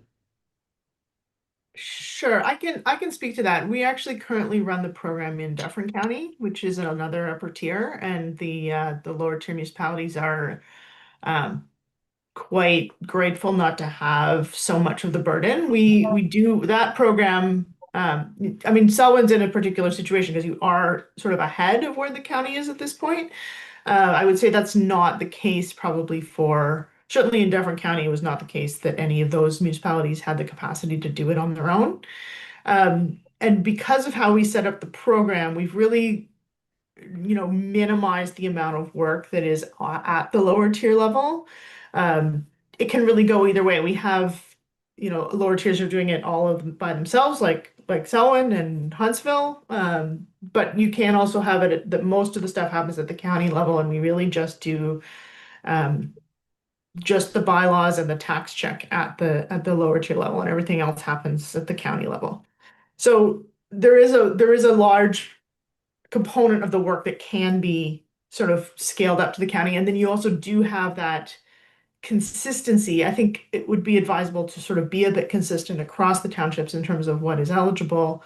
It would be very confusing for people if it's like, well, this is eligible on this side of the road, but not on that side of the road because it's a different township, and now we're just different things. It gets confusing. So it would be great if we could align some of the criteria. Now we realize that it is a different situation because if this program, the county level program, goes forward, Selwyn will already have a program that's up and running, and we will do our best to be very thinking about harmonizing as much as we can so that it is less confusing for people, and then harmonizing with the city program potentially as well, because I think there are situations where people are not wanting to, not knowing sort of where they stand in terms of being a city person or a county person. So at least in terms of our communications, it will need to be sort of clear as to which program that they're getting directed towards, be it the city program, the Selwyn program, or the county program. Yes, go A ahead. quick follow-up through you, Warden. Yeah, I guess I'm just concerned about scale. You talk about minimum operating costs to get going for 50 homes across the county, except for Selwyn. Sounds like cost per unit is going to be high, and I just don't see 50 homes, satisfying many of the municipalities. It's going to disappear very quickly, I think, if you're talking at the number of homes that are in the rest of the county. So just concerned about productivity and the number of touches on this process is added when you have the county and the townships both having to be involved. Thank you. To that point, Rebecca, I'd like to ask the question, when we're looking, for monies from FCM, whoever are giving monies out towards these projects and fits. Yeah. Is it more advantageous to apply as a county than as an individual? And that may be one of the keys, but certainly aligning us to Councillor Black's point. Yes. I can't speak for FCM necessarily. I think that the strongest application would be one coming from the county, but with clear buy-in from all of the townships. That would be what I would consider the strongest ask. It would be just administratively having to sort of report on 7. Sorry, I've lost the number. 8. How many you are? 8. It's all good. But not with Selwyn, because Selwyn's already got their thing going on. Municipalities, just in terms of the administrative burden for everybody going on, that would be better to write sort of 1 report instead of 7. So thank you. I have Councillor Graham and then Councillor Martin. Through you, Warden. Yeah, I share a lot of the same comments as Councillor Black. Like, to me, this is a municipal program, but and there might be in the future when we see further explorations. I think exploring the program makes a lot of sense. And I think that, we're going to need to have a robust fiscal understanding to move forward to Councillor Black's comments, like a $2 million commitment for the 50 homes, understanding that some of the big portion of that's repaid is a big concern. Just with regards to the penetration. The other thing that I think would be pertinent, maybe for Carrie when she comes back with, a bit further investigation, like you mentioned, there's key elements of the genres of housing throughout the county that are criteria that are more impactful from a reduction in GHG component than others. And to me, my suggestion to Carrie informally is more just maybe it's a consideration to be a bit very specifically targeted to those sorts of investments or retrofits that have the biggest impact. So instead of having a more broad retrofit program, maybe it makes sense to really focus, especially at the outset, on those elements of retrofit that we're most conscientious of or having the biggest contribution towards the GHG output, rather than sort of an en masse sort of availability. Maybe that brings down some of the costing, to start smaller at the outset. But the administration costs are really what concern me. If it's 280 with 120 of the upset, then that's fine, and that reduces it from the 400 annually. But that's what concerns me, is the amount of administration to impact just 50 homes a year. It's a significant burden for the municipality to carry for, that level of investment, understanding that, not every investment is going to be 40,000 from an expense standpoint. You're going to have fluctuations, but that's sort of what also informs me to think, well, we should try to start a program to get the most bang for our buck. It kind of, I compare it to some of the falters with the EV subsidizations. Rather than carte blanche EVs, you'd have far more impact in giving far more incentives to individuals that have the most polluted vehicles. You would have so much of a better impact and return on your investment for those sorts of programs, rather than these carte blanche subsidizations that are, probably only benefit the people that can afford it the most, unfortunately. So I think there's merits to looking further into the program, but I do have concerns about, I think the county could theoretically play some sort of coordination role, whether it's from a grant application standpoint. But at the end of the day, I really think it's a municipal level program to be offered. And the administration burden is something I need to get a bit more understanding of to see how it can work. But I do think targeting those bigger GHG emission components throughout the county and maybe specifically in those townships where there's a bigger amount of those style of homes would make a lot of sense too. So those are my comments. Thanks. Thank you, Councillor Greg. Councillor Martin. Yeah, thank you. Through you, a lot's been said already. I agree with Councillor Graham. There's some concerns here as far as I think it's worth looking into, but I just don't know where it fits with all our municipalities are different, even for capacity on what they can handle for workload. That part of it, I have no idea, how much work would be involved, but it could play a big part if our municipality wanted to be involved. But, it's good to look at these things, but we always talk about things that the province should be doing. And I think when the province does it, it's a good thing.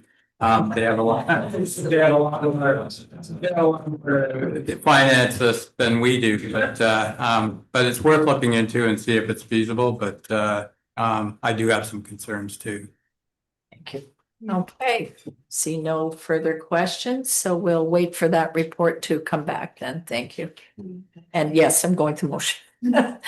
A motion for staff to look into this further with our lower tiers, and moved by Councillor Lambshead and second by Councillor Huntley. All in favor? Thank you. All right, we're moving to consent items now, and we've received a request to pull through correspondence item 10 and 15. Is there any further items to be pulled? Okay, and I'll look to Councillor Amy. Oh, perfect. Thank you.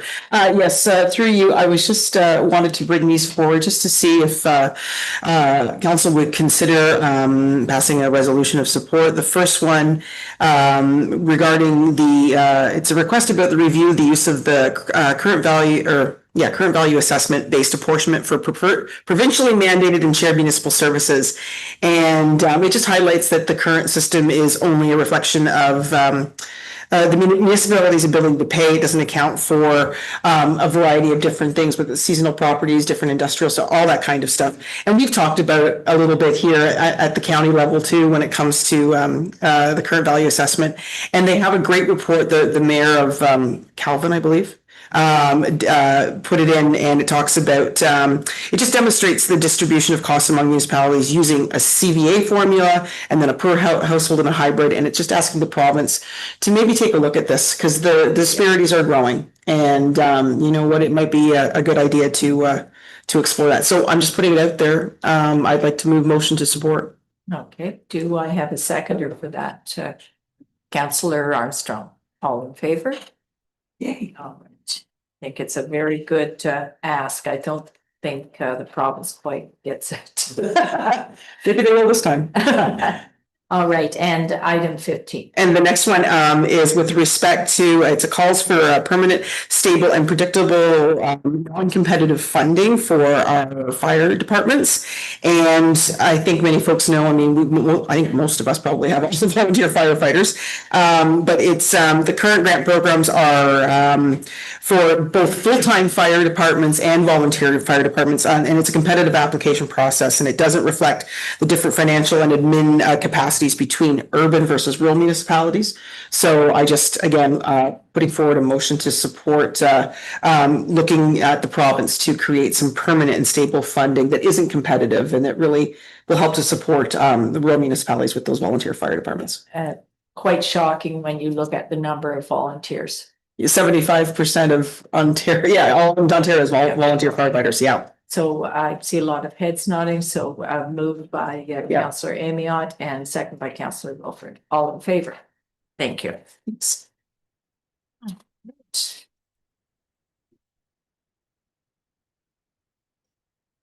Yes, thank you. Could I have a mover for the balance of the correspondence? Moved by Deputy Warden Senes and second by Councillor Whalen. I'll get to Jim and Lynn here. All in favor? Thank you. And balance of the consent items then as well. Moved by Councillor Watson, second by Councillor Lambshead. All in favor? Thank you. Now we can move to number 9A, and Keziah is going to speak to the new county official plan modifications.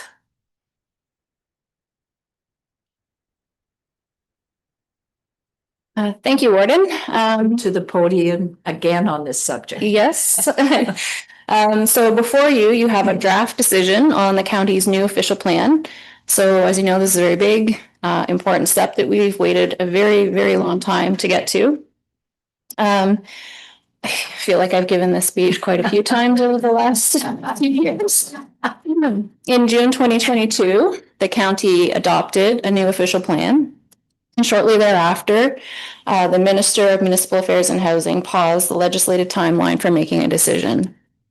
And while we were waiting for a decision, in October of 2024, a new provincial planning statement came into effect. And so we began redlining exercise to bring our adopted official plan into alignment with that new PPS. That conformity exercise was completed just over a year ago in May 2025. And to date, we have not received a decision on our new official plan. And so the modifications are before you because you had requested to see them before a decision was made. The modifications focus exclusively on bringing the county's OP into alignment with the PPS. And the full list of modifications is attached to our report, and the rationale has been included in that table from ministry staff that outlines the purpose of each modification. Most of the modifications are fairly minor in nature or were ones that we had requested ourselves through that redlining exercise, and we are supportive of those modifications. We are just looking to get us to that final step where we actually have an official plan in effect. That said, there are a few things that I want council to be aware of. The first is that the ministry is proposing to pause a decision on the identification of a natural heritage system. That was the approach that was supported by County Council at the time of the red line revisions associated with the PPS, and that would allow the county to develop a locally appropriate natural heritage system in accordance with the PPS through a future official plan amendment. And as you heard this morning with our watershed plan well underway, it's like 99% complete. We can roll the information of that watershed plan into the development of a natural heritage system. The other piece that council should be aware of is that the growth management policies and settlement area adjustments are also proposed to be placed into an area of non-decision. So that would affect the future development land use designation, the growth projection section, and the growth target section, as well as a series of land use schedules in Durrow-Dummer, Havelock, Belmont, Methuen, and North Kawartha. And specifically, it would relate to the settlement areas that had been adjusted during the time of the original development of the OP. So by deferring a decision on those sections and mapping, the county has the opportunity to complete an updated growth management study, which again, in the interim period, the legislation has changed. We were following the growth plan for our growth management study, and now it's more reliant on Ministry of Finance numbers. So we could update our growth management study and allocate additional lands for development and expand settlement areas in accordance with that growth management study through an official plan amendment. Until that time, the policy sections would indicate that a decision has been deferred and any development in those non-decision areas would just fall back on the existing OP designation. So we have recommended that the report be received and that we continue to work with the ministry to obtain a decision on the new official plan. But I am here if you have any questions. Thank you, Keziah. I'll open it up for questions. Yes, Councillor. Thank you. Yeah, and thank you, Keziah. This was a great refresher because we've been harping at our MPPs about this. So, and yeah, but I just a couple of questions. So I just want to ask about the natural heritage system, just to be clear. So, because at one point it was they had brought forward this updated mapping, which was like the broad brush green stroke. All of North Kawartha was green, right? And I kept saying NHS stands for no housing supply. So what you're saying is we're going back to the old maps. And then at some point bringing forward an amendment, which we will maybe use like Kawartha naturally connected or whatever, right? So through you, Warden. Yep. So there will be no natural heritage system at all. Okay. So until such time as we go through that process, and it would be a public process. It would go through the normal OPA process, and then it would go to the minister for a decision. And then just a different question. Thank you. Okay. That's good to hear. And then just on when it comes to the growth management. So we recently just held a public hearing for an OPA and a zoning bylaw for proposed 58 home development in one of our settlement areas. And we went through the municipal comprehensive review because it was during the official plan thing. And if it had gone through, we wouldn't have needed to have had the OP, right? However, so we're doing that right now. But what I just wanted to know is because didn't the province also make a change? I can't remember which legislation it was about that there's no need now for municipalities to wait for an official plan update to go through a municipal comprehensive review. So that's what I'm kind of wondering, like all of the settlement stuff's being put on hold. But they changed the rules. So do we have to put it on hold or can we just? So through you, Warden, the provincial policy statement does allow for settlement area boundary expansions and the establishment of new settlement areas. So if a development application came forward and they submitted a privately initiated official plan amendment, the PPS, there are certain criteria that you'd have to meet, but the PPS does allow for that. Okay. All right. Thank you. Yes, Deputy Warden Sennis. Thank you. I hesitate to ask, but you have some kind of a date when you think we will get this in our hands. Through you, Warden, I hesitate to give the answer. I asked that question of our MSO office in Kingston, and so after this meeting, I will be advising the Kingston Ministry staff that we've had this discussion. You've seen the modifications. They will then send it to the minister's office for approval. They couldn't give me a timeline. They did say that past ministers were doing bulk decisions. So they would get a number of municipalities and make a decision on that group of them all at once. Whereas now the current minister is just rolling out decisions more continuously or more regularly. I don't have an actual timeline. So let's get it passed quick before they change the PPS again. I move the recommendation.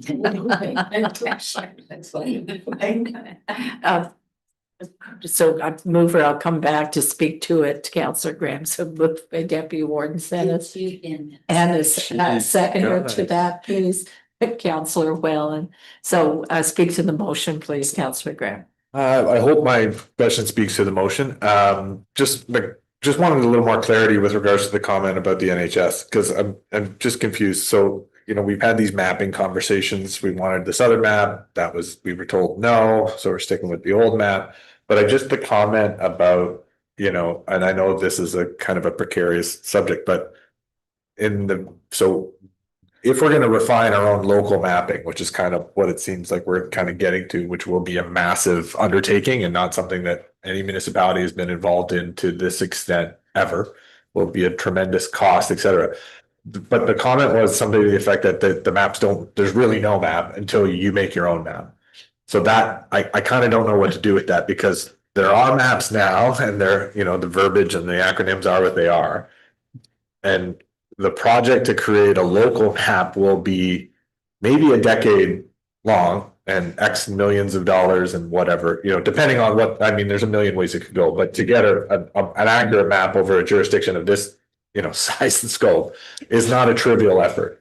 So can you maybe just clarify a little bit about that? Because I'm just not quite sure if there is no map at all for the purgatory, or until there is a map that we create, which will be, a decade down the road. Right, through you, Warden. So when we first started this project, a different version of the growth plan was in effect, but the one that we followed was primarily the 2019 growth plan.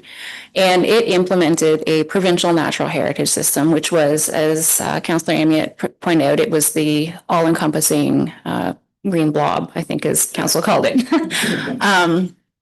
And then we had proposed to use the Kawarthas naturally connected mapping, which was not accepted by the province.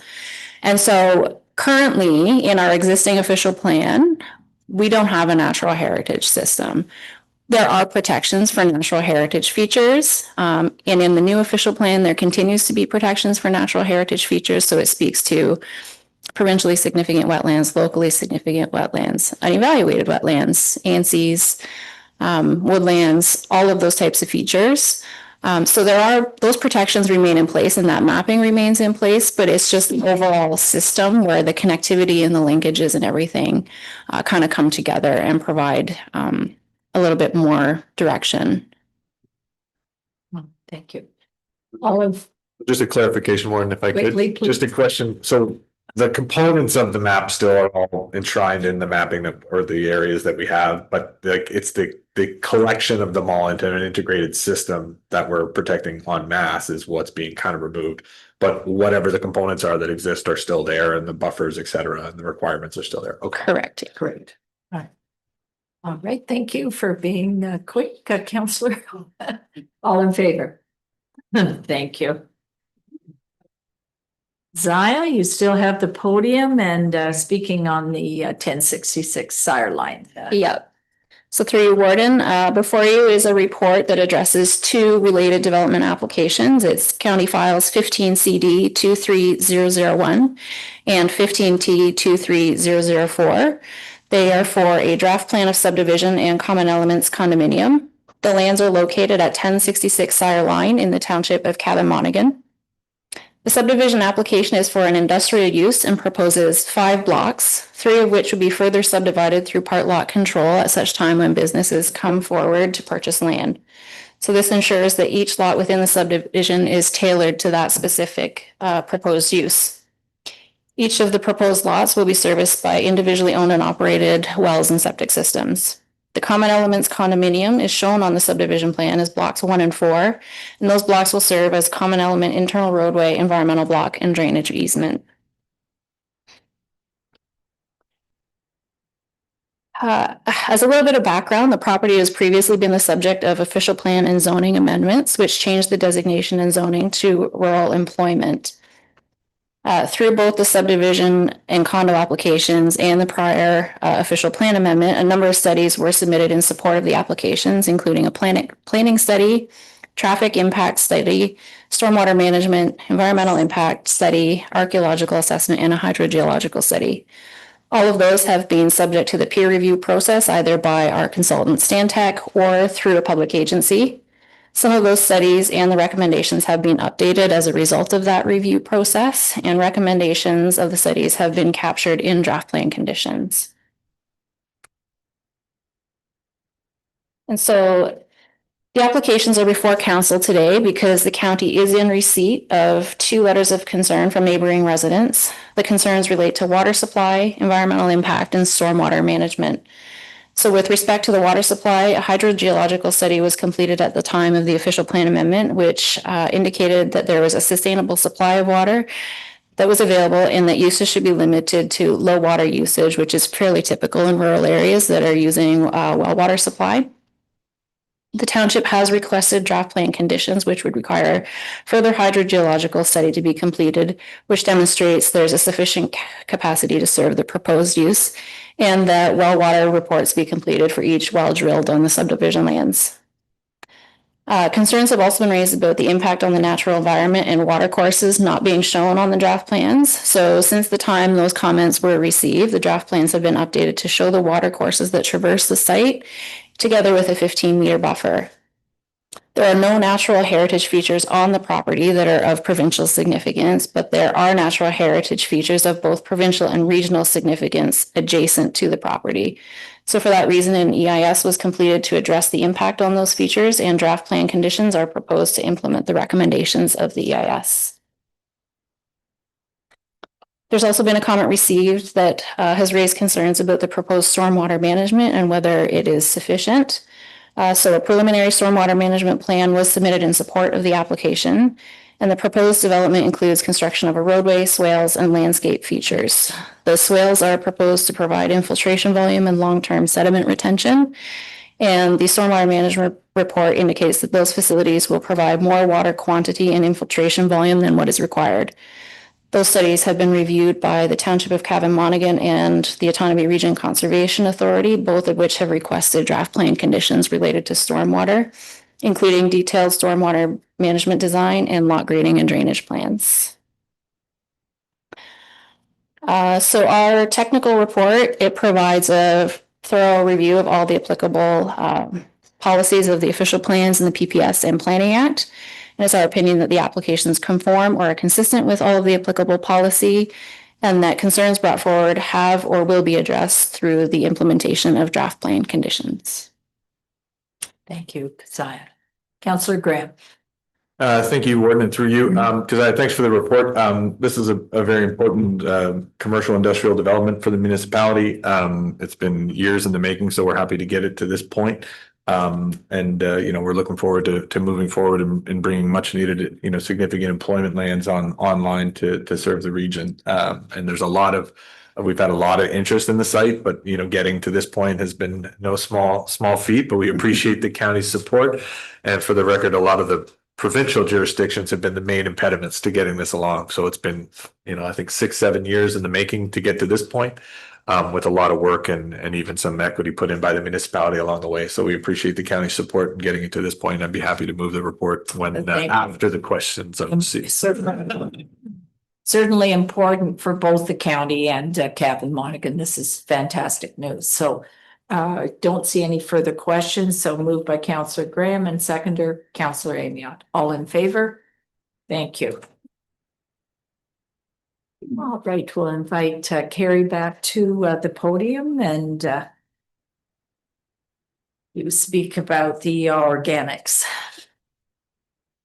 Hey, good morning again. So this report is coming forward seeking direction because our county-led contract for curbside organics collection in Bridgenorth is coming to an end on October 31st.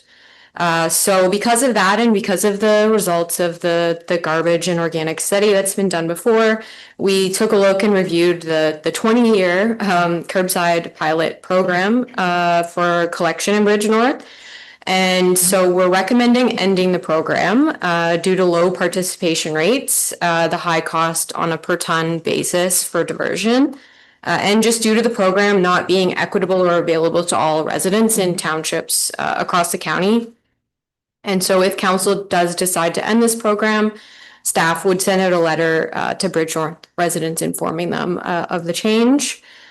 And so because we took a look at that pilot and we were recommending ending the program, the report also does a review of the other organics diversion programs throughout the county. And it identifies 3 potential alternative options to continue that diversion that was happening in Bridgenorth and expand organics diversion a little bit to residents that across the county in all townships. And so these 3 different options that are within the report are in alignment with the Waste Management Master Plan and the Sustainability and Climate Change Action Plan. And so these 3 alternative options include expanding depot drop-off options in townships where we don't currently have drop-off available, looking at expanding our backyard composting program through a 1-year backyard composter giveaway pilot program, and also looking at offering a countertop unit program where we would sell countertop units to residents throughout all townships at a discounted rate for a 3-year pilot. Any of these alternatives or a combined approach could be implemented in 2027. And when brought to our Waste Management Committee, they recommended the combined approach with all 3 options. So within the report, you can see on the table on page 11, the potential diversion, the capital and operating costs for each option, as well as potential greenhouse gas emission reductions for those options, and then the combined approach as well. If council decides to move forward with any of the programs, we're recommending utilizing the Waste Management and Sustainability Capital Reserve Fund for those capital costs. So we've consistently received feedback from residents over the years that they support a food waste diversion program, but have identified barriers due to costs, particularly through curbside collection, wildlife concerns, and rural and seasonal service limitations. So the range of options in the report aim to address these concerns while still meeting some of the initiatives in our Waste Management Master Plan and Sustainability Plan to increase waste diversion and reduce greenhouse gas emissions. And that is the summary of the report. Happy to take any questions. Thank you for the report, and just to comment, anything we can do, we know that 40% of the methane gas is produced in our landfill comes from waste, spoiled vegetables, what we are throwing into the garbage side. So this would be great. Councillor Nelson. Councillor Nelson, Councillor Watson. Thank you, Warden. Through you, I appreciate the information that's here, particularly the reference about expanding the depot pickup. Of course, in Doe Dummer, we have the Mollocks at our Halls Glen facility, and it's been received well. One thing I would perhaps ask or suggest, what if the Waste Management Committee hasn't looked at this, is allowing, since the Mollocks are a county-wide program and not deployed by the individual municipalities, perhaps allowing for residents to use the Mollocks at any of the facilities, regardless of what municipality they live in. Some of the feedback that we hear in Doe Dummer are, the residents who are perhaps, further west of Halls Glen don't find that the trip all the way out to Halls Glen is worth it. And the amount of greenhouse gases just seems to be a little futile at times. So if there is an opportunity to explore that, whereas you're expanding into potentially Selwyn, Asphodel Norwood, even Otonabee, of course, our borders are all on that, and to give residents an option to drop at those facilities. The other question I have is on the countertop units. Okay. I know your report says that a lot of municipalities rolled it out with great success. And I've heard from many of our neighboring municipalities that it was quite successful in Doe Dummer again. We didn't have nearly as much pickup for the program. The people who got the units appreciated having that, which is great. However, I don't know the longevity of those units. I'm afraid that they, on the macro, not within government, but they may seem more as a countertop trend, like, the latest, greatest air fryer or rice maker or widget. I personally have one myself, and I feel like the benefits are great from a diversion standpoint, but when you actually start peeling back the layers of how you can use the castings, it's too rich in nitrates. Meat can go in it, but it's not great for your garden because it attracts pests. And the elephant in the room is the great smell that it has. So just wonder, doubling down on that on the long term might be problematic. You might find that there's this uptick on it. Just some comments around it, but all in all, I support the recommendation. Okay, thank you. Councillor Watson. Okay. Councillor. Oh, sorry. Oh, so thank you. Carrie. There you go. I just wanted to address the comment, because it is a great comment and we receive resident inquiries all the time about that. The reasoning why residents have to use that specific depot is right now due to the provincial environmental compliance approvals at the sites. So that would be something that we'd have to work with each township on, looking at amending those environmental compliance approvals and seeing if the province would be open to that. I think it is a worthwhile exercise, but it would be an administrative project that we would have to work with township staff on, and there's a cost associated with that as well. Well, we do have a minister of red tape. Deputy Warden. Thank you. Thank you. Yeah, and through you, yes, thank you for the report, Carrie. I had a chuckle when I first read it because it was, I laughed at a pilot project being 20 years old. I was like, it's the longest pilot project ever. But I love the recommendations. Certainly, we've had Mollocks, I think since 2012, and they are well used just at one of our transfer stations. We'd like to have them at both. That would really serve us to have it at Hultane as well. But I do have a comment around the countertop composter, and just so you know, Heather, I use mine every day almost, and it doesn't smell, and it's going great. I think it's a great idea, and I dump it into my compost pile with all the other stuff. Like, it seems to work well for me. But anyway, that being said, our township we're in the second phase of this program ourselves. And my concern is around the costs that you've brought forward here in your report, because we offer them at a subsidized rate, but that's $200. And all of a sudden the county's coming along with the $50 option. So I would just, I don't know if you're using the same provider or whatever, but I think, you know, there need to be some coordination and collaboration with the lower tiers, because I mean, if we're doing it here, we're not going to do it there. We're going to sell them, right? So, and I don't know what our current commitments are and where we're at. So that's just my concern. But overall, I think those countertop composters are awesome. Thank you. Deputy Warden Senes and then Councillor Graham. Thank you. Through you. Maybe we can get a deal off of Duro Dummer if you've still got some hanging around at a discount. Anyway, it's true. REA says that only residents can use our landfill. So we don't have a choice there. We also have never received the okay from the county to have mullets at our landfill. So if that could be arranged, that would be wonderful. Okay.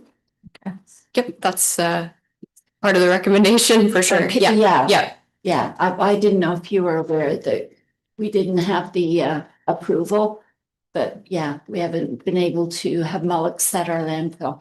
Okay. Yeah, not because we didn't want to. We've been asking. Thank you. Councillor Graham and then Councillor Armstrong. Yeah, through you, Warden. Yeah, Gary, I agree. The expansion of the MOLX makes sense just from an equitable standpoint. If certain municipalities have it and the county's taking it over, that should be expanded. Fully support that. I do think I also have one of these countertop compost things. I think it's fantastic. I don't think 1,500 a year is necessarily feasible, or, you know, you'll have that amount of uptake, but I think there's been offers of these sorts of programs with municipalities in partnership in the past, and I know other municipalities have done themselves. So I would think that we should prioritize those if we are going to subsidize AIB, that it should be, you know, shouldn't be a better deal than a municipality. And I also think in the discussions and the uptake, it's better to have a bit of skin in the game to actually pay for the machine, to be committed to using it, which is an important point. So I don't think subsidizing by an extra 150 necessarily gets us to where we want to go. So maybe paring that down to maybe, you know, 500 or 250 a year or something like that, or maybe rotating it across certain municipalities. If you only have a lesser amount per year for those that haven't had the benefit of the program, would be great. An expansion of the backyard. I mean, I feel like the backyard thing has always sort of existed. I don't know if expanding it has merit. I think there's a program and an offer that exists already, so might save a little money there to offset the additional cost for the expansion of the countertop and the MOLX costs as well. So I'm less interested in the expansion of that, because I think the program already exists and has some uptake when people find out about it, if they're so interested. But I definitely would support some sort of, you know, equitable offering of some subsidization, whether it's just dividing them across municipalities. You get 25 units this year, 50, whatever, but prioritizing those where they haven't had the opportunity to participate in that sort of subsidized program, I think would be great. Thank you. I have Councillor Armstrong, then Councillor Black. Okay. Yeah, through you. I just wanted to comment a little bit on because it's been brought up a couple times, on the suggested pricing of the countertop units and why. So when we met with the company that's been supplying and doing the pilot programs for the different townships, this was actually their recommendation, because they felt that the number, like the uptake and the number of people who have been able to participate is due to that. Like this would help kind of the lower income, potentially people who couldn't necessarily afford the higher cost to be able to participate in the program. So that's why that was suggested. I'm open certainly to working with townships on adjusting that and looking at like best option going forward for pricing. All right, Councillor Armstrong.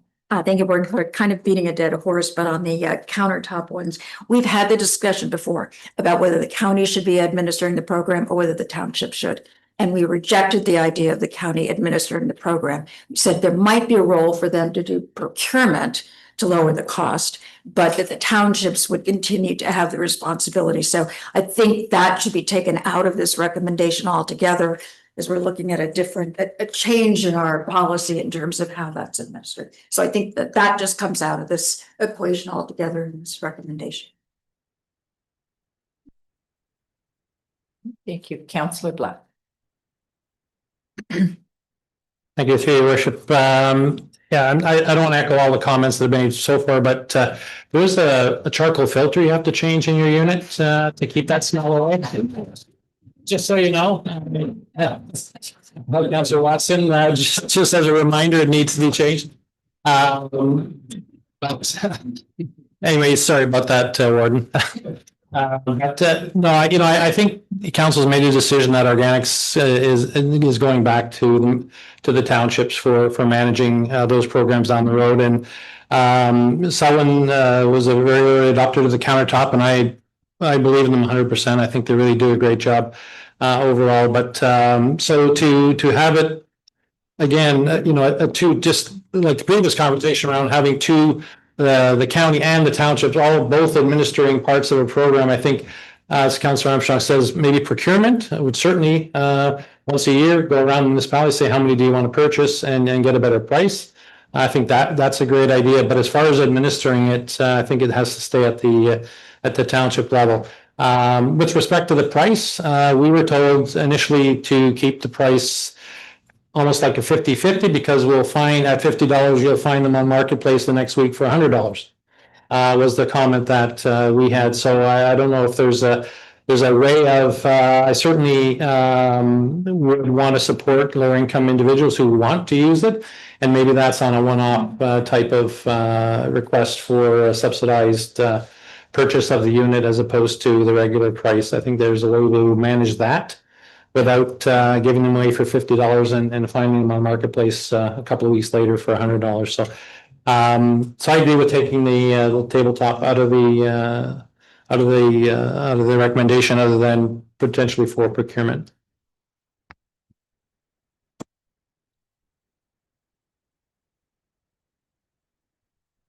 All right. Can we put the motion just up? The Waste Committee made a recommendation. Can we put that recommendation up, because that's the one we're going to massage a bit? So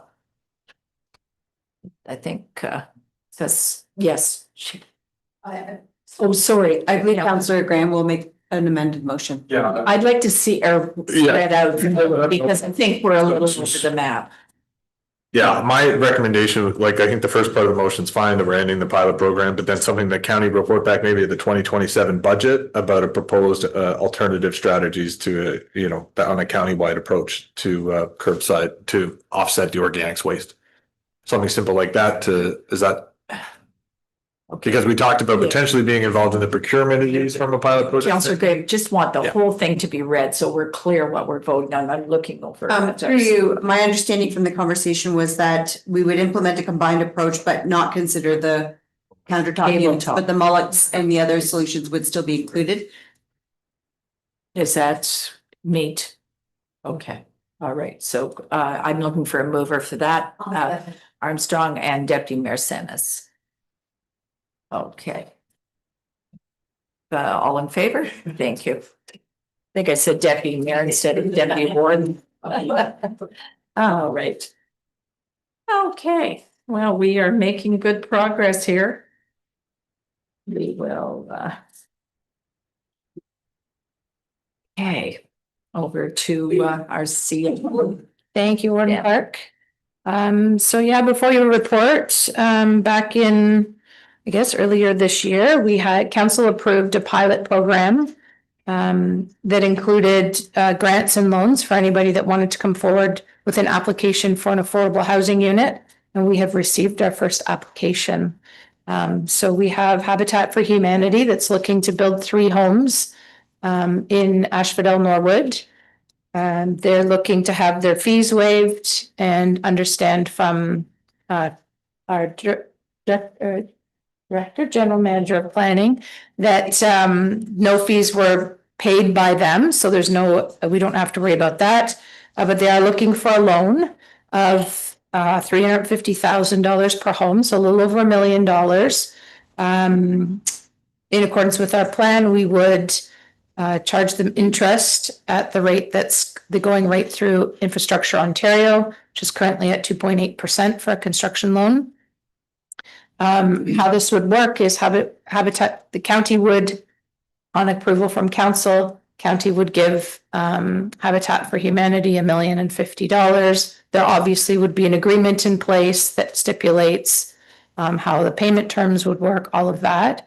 But in accordance with the policy, they would only pay the interest on that loan during the construction period. At the time, how Habitat for Humanity works is once the home's constructed, it gets sold to a family.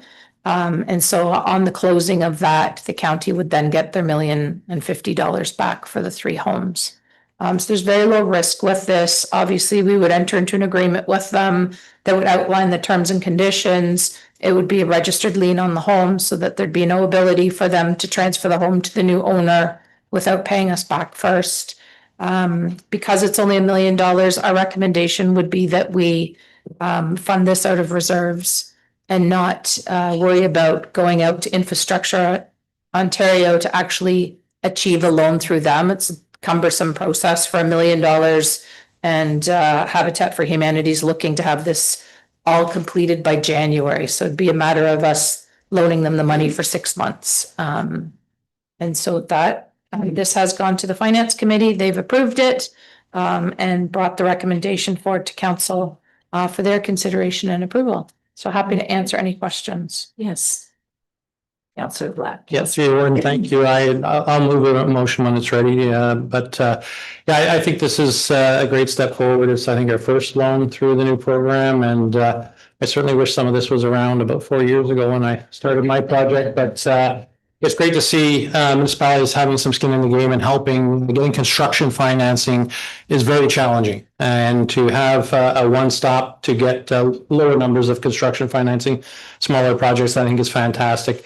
I'm sure you've got all your bases covered, but as far as corporate guarantees, all of those sorts of things are in the agreement. And, you know, this is a little unusual that the loan to equity ratio is 100% of the building costs. So they're not putting up any of the money associated with building. So that's a little riskier. Depends on what they sell the units for, but I think they're, with the other guarantees in your agreement, we're still covered, correct? Yeah. Okay. Thank you. And thank you, Councillor Black. And to that point, we have done this before for Peterborough Housing Corp, doing the construction bridging. So isn't unfamiliar, and we did look at this as a policy to help housing. So yes. Councillor. Okay, moved by Councillor Black, second by Councillor Whelan, all in favor. Thank you. All right, notice of motion. I'm busy this meeting. Well, me and Carol, actually. It was a joint effort, but yeah, the notice is before you, and I would hope that you guys are all talking with your clerks. You know, it's an election year, and are aware of some of the challenges that are taking place. We're aware there was some things coming up in the last couple of months, but just really this month in particular, in talking with my clerk, significant impacts to our eligible voters list, and certainly for North Kawartha. I'm not going to give you specific numbers because it is changing every day, but at one point when I was shown the numbers, it was over a 40% drop in the number of eligible voters in North Kawartha. So I'm freaking out a little bit, but anyway, but as I said, our clerks, I know, are working with Elections Ontario, but I know in having conversations with Carol as well at the Teeny Tiny Summit, this is something that's happening around. We know it's shifted from MPAC, now it's Elections Ontario, and for whatever reason, they didn't even bother to use the MPAC list. I know it wasn't perfect, I know there were challenges, but anyway, so, and I'm just concerned about timelines. Elections Ontario is saying that they have a plan to address this and deal with this in July. The lists are going to the townships in August, and if we can't get like this catch up, then figure out this sooner rather than later. That's a lot more work on the lower tier, on our staff to look at it. And I just, from past experience, we always struggle with getting seasonal residents out to vote. They, for whatever reason, still think they can't vote more than once in a municipal election, right? It's like, if you're a property owner, you can. So we're definitely working to get the word out, but we just felt that it was important to maybe bring this notice forward and just to really kind of sound the alarm a little bit to make sure that the province is aware, because that's really huge. And I don't know about impacts for other folks, other municipalities, but certainly for us, Like that's significant. And I'm just worried that, are they going to be able to fix it in a month? So, but Carol probably has more to say on that.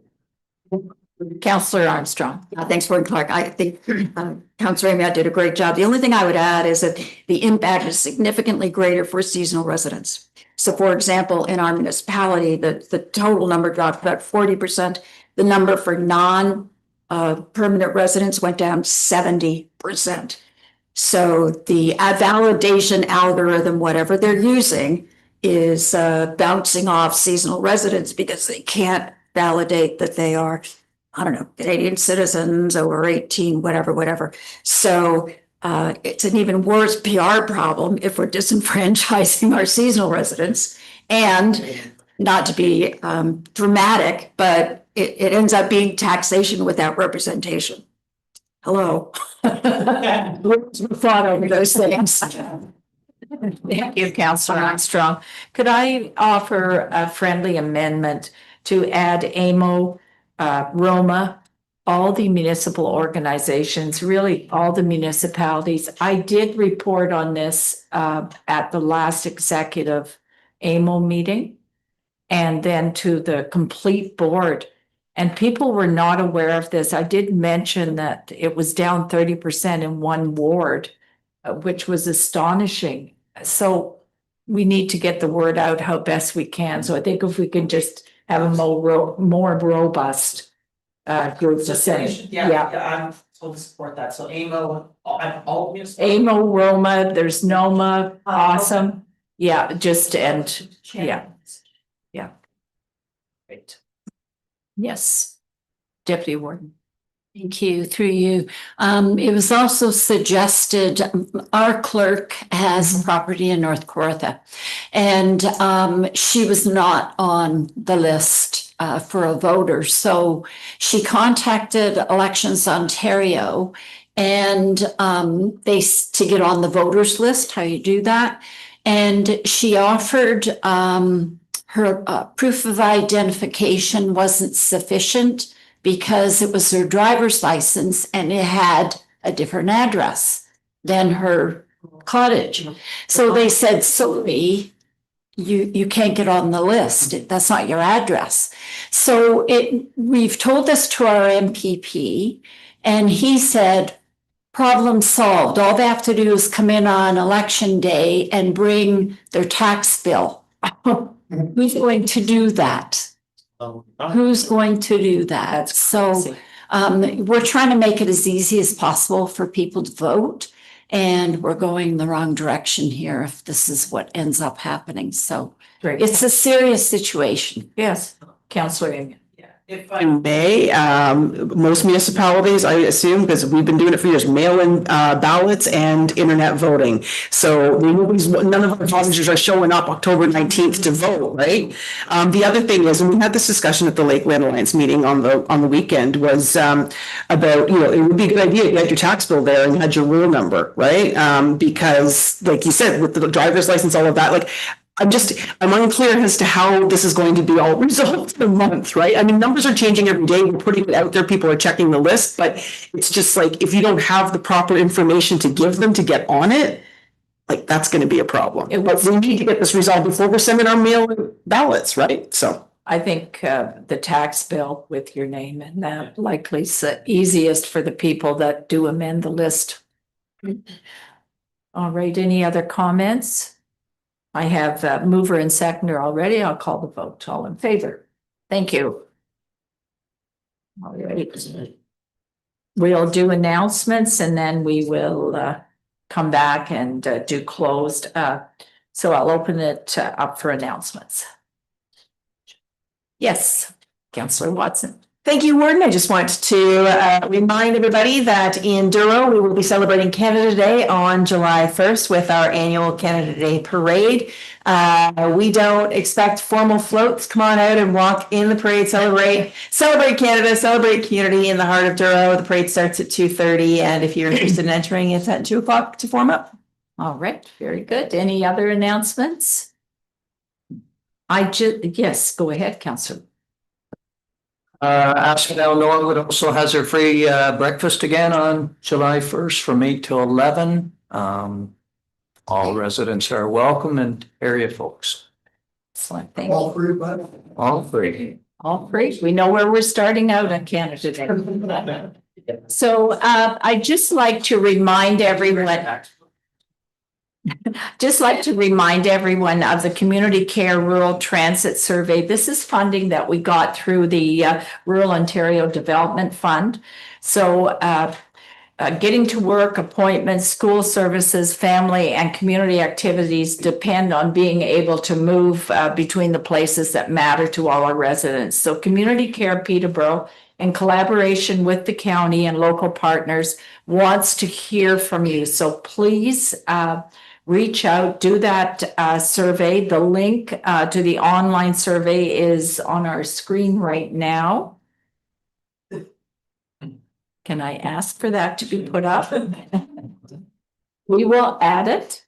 It's open till July 10th. We won't stay here till July 10th to make sure it goes up. Paper copies of the survey can be picked up and delivered to all townships, First Nation and community care offices. So there'll be an open house also from 5 to 7 in Douro Dummer Community Center, and that takes place tomorrow.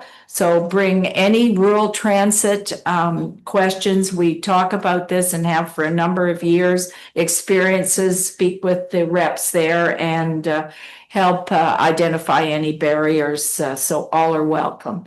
The other thing I just want to report on, Father's Day at Lang Century Village, the smoke and tractor steam show was more than successful. Over 800 people at the gate and over 100 exhibitors. That's not inclusive of the gate. So it was the best one they ever had. And I just want to say, I hope that everyone takes in some of the birthday celebrations for the best country in the world, and that's ours. So enjoy. All right, I am going to call a recess. I'd like to see a show of hands for 20 minutes and a show for 30. So we'll do the 20 first. Okay, yes. Okay, 20 minutes. We are a democracy here. So 20 minutes, we will break and then come back. All right, we'll call a recess. Thank you.